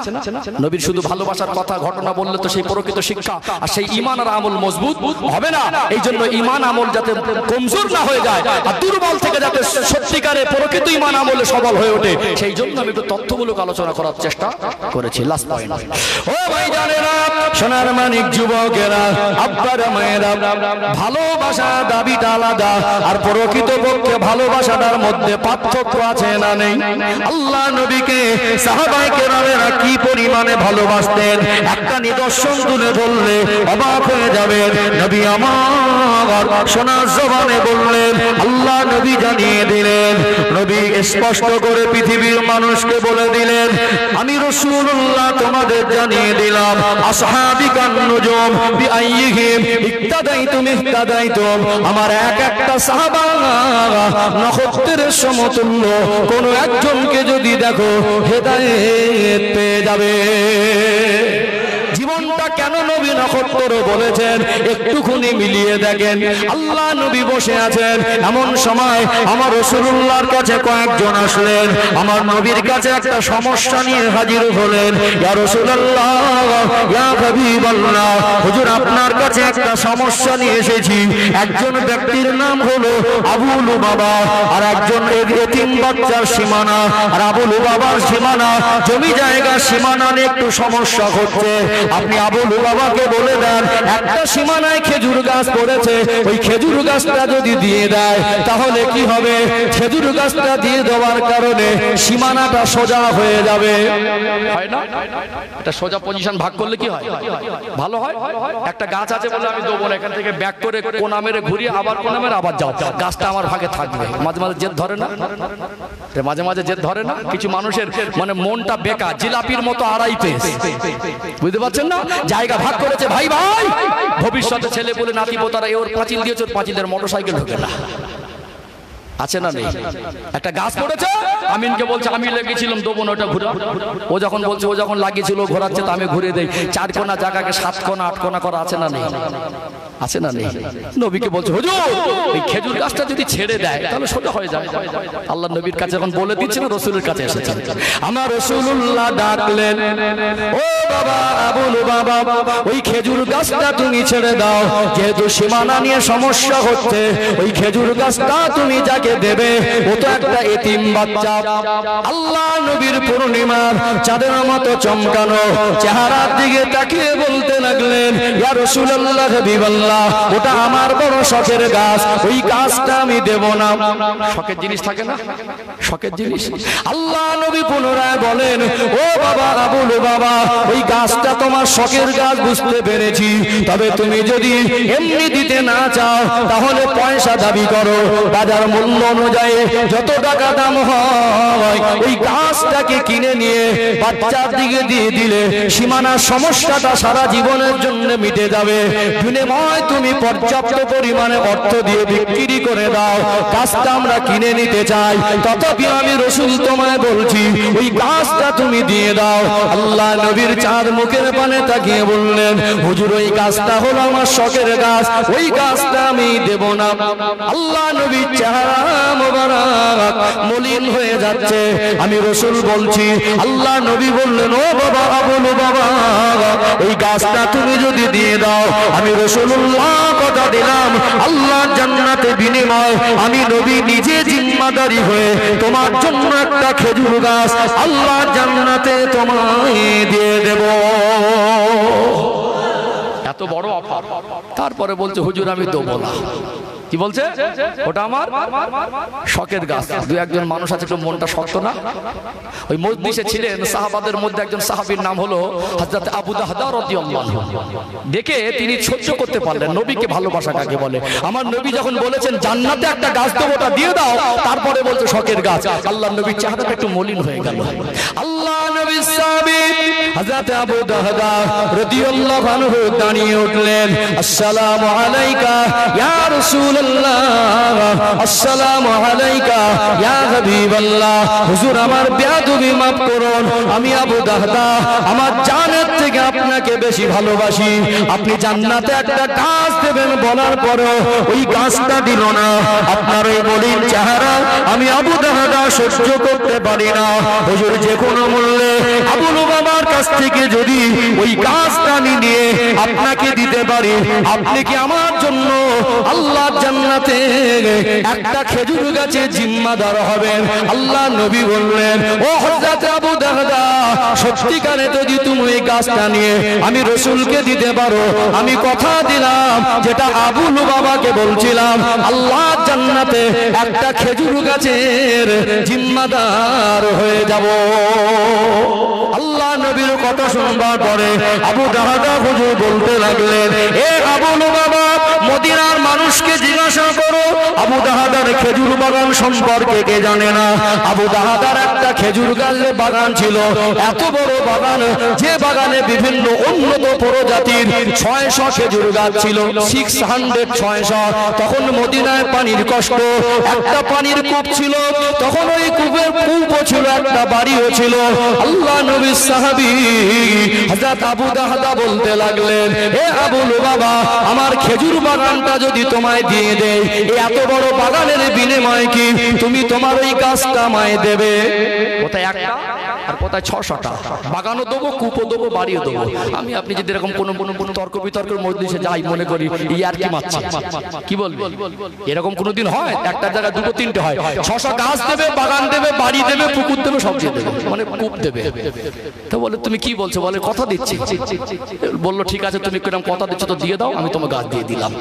আল্লাহ নবীর মজলিস থেকে উঠে গেলেন, হুজুর একটু সময় দেন, ওই বাগানটা যেহেতু খালি হয়নি, বাগানের ভিতরে ঘরে তার বিবি ছিলেন, ঘরের কাছে চলে গেলেন, বাগানে আর প্রবেশ করেন না, বাগানের বাইরে থেকে ডাক দেন, ও উম্মে দাহদা, ও আমার বিবি, বেরিয়ে আসেন, বেরিয়ে আসেন। বিবি আশ্চর্যজনিত হয়ে গেলেন, অবাক হয়ে গেলেন, বাগান আপনার, এই বাড়িটা আপনার, আমি বিবি আপনার, অন্য কোনোদিন তো বাগানের বাইরে থেকে চেঁচিয়ে ডাকেন না, আপনি কেন ঘরে আসছেন না? আস্তে আস্তে ঘরের বাইরে বাগানের সীমানার কিনে আসলেন, বিবিকে বললেন, বিবি, আজ থেকে আমি আর বাগানে যাব না, আজ থেকে আমি আর ঘরে যাব না। কি হয়েছে আপনার? আপনার বাগান কেন যাবেন না? বলল, বাগান তো আজ থেকে আমার নেই, এই বাগানটাকে আমি বিক্রি করে দিয়েছি। বিবি অবাক হয়ে গেলেন, কিসের বিনিময়ে এত বড় বাগান বিক্রি করলেন? আমরা সাধারণ হিসাবে মনে করে কোন অপোজিশনের বিলেন জায়গা, একটা জায়গা বিক্রি করে ওই অর্থ দিয়ে যদি মেন পজিশনে জায়গা হয় তো লাভবান মনে মনে করেছিলেন, হয়তো এত বড় বাগান বিক্রি করে এর থেকে দামি কিছু কিনে নিয়েছেন। জিজ্ঞাসা করতে লাগলেন, ও আবু দাহদা, আল্লাহ নবীর সাহাবী, কিসের বিনিময়ে বিক্রি করেছেন? ওই সময় বিবির মুখের পানে তাকিয়ে বললেন, ও উম্মে দাহদা, ও আমার বিবি, আল্লাহর জান্নাতে একটা খেজুর গাছের বিনিময়ে আমি আমার বাগান সহ 600 খেজুর গাছগুলো বিক্রি করে দিয়েছি। বিবি যেমন স্বামী তেমন, একবারও দুঃখ করলেন না। ওই সময় বলেছিলেন, আমি কত সৌভাগ্যবান, আমি এমন একজন স্বামী পেয়েছি, আমার স্বামীটা বড় বুদ্ধিমান। আমি মনে করি দুনিয়ায় 600টা খেজুর গাছের যা মূল্য, আল্লাহর জান্নাতে একটা খেজুর গাছের মূল্য, দুনিয়ার যত খেজুর গাছ আছে সব যদি বিক্রি করে দেওয়া হয়, আল্লাহর জান্নাতের একটা খেজুর গাছের দাম হবে না। আপনি বড় সৌভাগ্যবান। বিবিকে পার করিয়ে এনে বললেন, ইয়া রাসূলুল্লাহ, হাবিবাল্লাহ, বাগানটাকে আমি খালি করে দিয়েছি, আমি আবু লুবাবাকে দিয়ে দিলাম, শর্ত অনুযায়ী ওই খেজুর গাছের মালিক আপনাকেই বানিয়ে দিলাম। আল্লাহ নবী সেদিন এত খুশি আর সন্তুষ্ট হয়েছিলেন। আল্লাহ নবী সেদিন বলেছিলেন, ও আবু দাহদা, আজকে আমি রাসূল তোমার উপরে শুধু খুশি এমন নয়, আজকে স্বয়ং আমার আল্লাহ তোমার উপরে খুশি হয়ে গেছে। জোরে বলে নারে তাকবীর, নারে তাকবীর। ভালোবাসার মাত্রা বুঝেছেন? ভালোবাসার মাত্রা, আমরা মুখে ভিডিও টানি বললে ভালোবাসি, মদ খাই বলে ভালোবাসি। মাত্রা কাকে বলে? পৃথিবীকে মেসেজ দিলেন, আমার রাসূল আমার কাছে এত দামি, আমার আল্লাহর সন্তুষ্টি আমার কাছে এত দামি, বিনিময় 600 বাগান ওটা আমার কাছে তুচ্ছ। নবী এমনি বলেননি সোনার জবানে, আসহাবিকা নুজুম, আমার এক একটা সাহাবা নক্ষত্রের সমতুল্য। নক্ষত্রকে দেখো যেমন আলো দেয়, আমার সাহাবার জীবন দেখবো, ওটা আলো পাওয়া যাবে, ওই আলো ধরে তোমরা জান্নাতের পথ পাবে। জোরে বলুন। আজকে মাহফিলে আপনাদের দান অবদান আছে না নেই? কম বেশি তো দিয়েছেন নাকি? হ্যাঁ, দিয়েছেন তো। আমি খুব সংক্ষিপ্ত আকারে কমিটি ভাইদের কথা অনুযায়ী একটু কালেকশন করব, সময় বেশি নেব না। তবে যে পরিমাণে কষ্ট আপনারা করেছেন, আজকে এত মানুষ চাতক পাখির মতোই প্রচন্ড গরমে যেভাবে বসে আছেন, আমি বিশ্বাস করি এটা নবীর ভালোবাসা। আমার জায়গায় অন্য কেউ থাকলে বসতেন, এখানে আমিও ফ্যাক্ট না, আপনিও ফ্যাক্ট না, এখানে শুধুমাত্র নবীর মহব্বত এসেছি। এই মহব্বত যেন আল্লাহ কবুল করে নাজাতের ওসিলা করে দেন। বলেন আল্লাহুম্মা। আমিন। খুব সংক্ষিপ্ত আকারে যে দান তোলার আগে 3টে পয়েন্ট বলি, 2 মিনিট সময় লাগবে।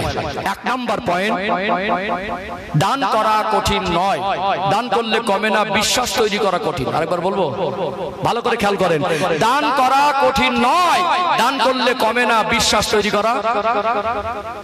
কি গো, দান করলে আল্লাহ বরকত দেয় না? একটু হ্যাঁ দেন না। টাকা তখন চাইনি, চাওয়া শুরু করি তখন মন খারাপ করবেন, যা করবেন। দান করলে আল্লাহ বরকত দেয় না? একটু হ্যাঁ দেন, দেয় তো। তাহলে দান করা কঠিন না, যে বরকত দেয়, বিশ্বাস তৈরি করা কঠিন। যদি বিশ্বাস তৈরি হতো তো দান করা সহজ হতো। দ্বিতীয় কথা, বড় দানি হতে গেলে অনেক দিতে হয়, ভুল কথা। আমরা বোঝার চেষ্টা করি, 2 কোটি টাকার মালিক সে 2 লাখ টাকা দিতে পারবে না। একজন 2 কোটি টাকার বা 200 কোটি টাকার মালিক সে 2 লাখ টাকা দিতে পারবে না। 2 লাখ টাকা দিল আল্লাহর জন্য। আর একজন মানুষের কাছে মাত্র 2000 টাকা আছে, মাত্র 2000, 2 লাখ দেবে কোথা থেকে? ও চাইলে 20 টাকা দিতে পারবে? একটু হ্যাঁ দেন না। 20 টাকা দিতে পারবে না। এর 20 টাকা দিচ্ছে কিসের জন্য? নবীর মহব্বত আর আল্লাহ সন্তুষ্ট অর্জনের জন্য। ও 2 লাখ টাকা দিলেন কিসের জন্য? নবীর মহব্বতে আর আল্লাহ সন্তুষ্ট অর্জনের জন্য। যদি অন্য কোনো মকসদে দেয় তো 2 লাখ টাকাও 1 পয়সা উপকারে আসবে না। দিতে হবে আল্লাহর রাস্তায়, কার সন্তুষ্টের জন্য? আল্লাহ, নবীর মহব্বতে আর আল্লাহ সন্তুষ্ট অর্জনের জন্য। এখন বলুন যে 2 লাখ টাকা দিয়েছে, 2 লাখ টাকার বিনিময়ে পেলো কি? আল্লাহ সন্তুষ্ট, নবীর মহব্বত। ঠিক তো? যে 20 টাকা দিয়েছে ও কি পেলো? ও আল্লাহ সন্তুষ্ট আর নবীর মহব্বত। এটাই পার্থক্য, ভালো করে বুঝুন। যেমন এক নিয়ামত ইসলামের মধ্যে আছে, একজন ধনী মানুষ সে 2 লাখ টাকা দিয়ে যেটা পায় আল্লাহর রাসূলের দরবার থেকে, একজন গরিব মানুষ 20 টাকা দিয়ে সেটা পায়। জোরে বলুন, জোরে হয় না? আটু কলিজা ভরে হয় না? ওই দুনিয়ার বাজারে জানতো দেখি, ধনীর জন্য যে আলুর দাম যা, আর গরিবের জন্য আলুর দাম তা। এটাই হলো রহমত। নবী হলেন রহমত। তুমি গরিব মানুষ, রাসূলের মহব্বতে 20 টাকা দিলে ওটা নবীর ভালোবাসা হবে। জোরে বলো। তাহলে দান, বড় দানি হতে গেলে বেশি দিতে হবে এমন নয়। যেটা পারবো, যতটুকু ক্ষমতায় কুলায়, ভালোবেসে রাসূলের মহব্বতে আল্লাহর জন্যই দেবো। বলেন ইনশাআল্লাহ, বলেন ইনশাআল্লাহ। চলুন যে আমরা পুরুষ মানুষ, লাস্ট পয়েন্ট, যা জীবনে রোজগার করেছি, করছি আর করব, জীবনের সব উপার্জন, সব রোজগার দুনিয়াদারির জন্য নয়। অল্প হোক, কিঞ্চিত হোক, কিছু একটা অংশ আল্লাহর জন্য ব্যয় করা দরকার আছে না নেই? আমি লাস্ট পয়েন্টে বলেছি হযরত আবু দাহদা হুজুরের কথা। আমরা সামান্য কিছু বের করতে গিয়ে কতবার ভাবি, সামান্য কিছু দিতে গিয়ে কতবার হিসাব করি। আর আবু দাহদা রাদিয়াল্লাহু আনহু 6টা খেজুর গাছ সব বাগান আর কূপ আর বাড়ি দিয়ে দিলেন। হিসাবটা শুধু একটাই করেছিলেন, নবীর ভালোবাসার, আল্লাহ সন্তুষ্ট। জোরে বলুন। আমরা যেন তার থেকে শিখতে পারি। আল্লাহ তৌফিক দান করেন, বলেন আল্লাহুম্মা আমিন। তবে জেনে রাখবেন, আমরা যদি কিছু মনে করি করব, সম্ভব নয়। আল্লাহ যদি চায় তো সহজ হবে ইনশাআল্লাহ। এতগুলো মানুষ এসেছেন, খুব চাপাচাপি নয় আর খুব বেশি লম্বা সময় নয়। চাইলে দান তুলতে তুলতে অনেক সময় খাওয়া যায়। একজন দান দিল, লম্বা করে দোয়া করে টাইম পার করব। দোয়া সকলের জন্যই হবে। অনেক কষ্ট করে বসে আছেন, যেহেতু এরকম মাহফিল আগামী বছর হোক। আমরা চাই আল্লাহ কিয়ামত পর্যন্ত জারি রাখেন। আমাদের প্রজন্মরা, পরবর্তী সময় যারা আসবেন, আমরা কবরে থাকলে সেদিন তারা এখানে বসে বসে দোয়া করবে। 5টা মানুষের কাছে 3000 করে টাকা চাইবো, 5 জন। এখন মোবাইলের রিচার্জ আনলিমিটেড যদি মারেন, ইন্টারনেট প্যাকেজ, তো 350 টাকা একটা কম, সব থেকে কম 350। আবার কোম্পানি চালাক 28 দিনে মাস করে 12 মাস কেটে 13 মাস করেছে, প্রায় 4550 টাকা প্রত্যেক বছরে রিচার্জ পার যায়। মোবাইলের রিচার্জের জন্য 4500 টাকা খরচা করতে পারি। নবীর মহব্বতে 1 বছর বাকি 3000 টাকা দেওয়া যাবে কি যাবে না? যাদের একটু সামর্থ্য আছে, আল্লাহ যাদের একটু সুখ, আপনার একটু দোকান আছে, আপনি একটু ব্যবসাদার, আপনি চাষবাস করেন, আল্লাহ আপনার অর্থ সম্পদ একটু বেশি দিয়েছেন, ভাগ্যের চাকা ঘুরে গেছে, 2 বাচ্চা পরিবার নিয়ে সুখে আছেন, আপনার উপরে আমাদের আশাটাও বেশি আর ইসলামের প্রতি আপনার হকটাও বেশি। বলেন, একজন আল্লাহর কোনো বান্দা আছেন আগামী বছর এই মাহফিলের জন্য 3000 টাকা দেবেন? একজন। খাস করে আল্লাহর কাছে দোয়া করবো, একটু মন নরম করতে হবে।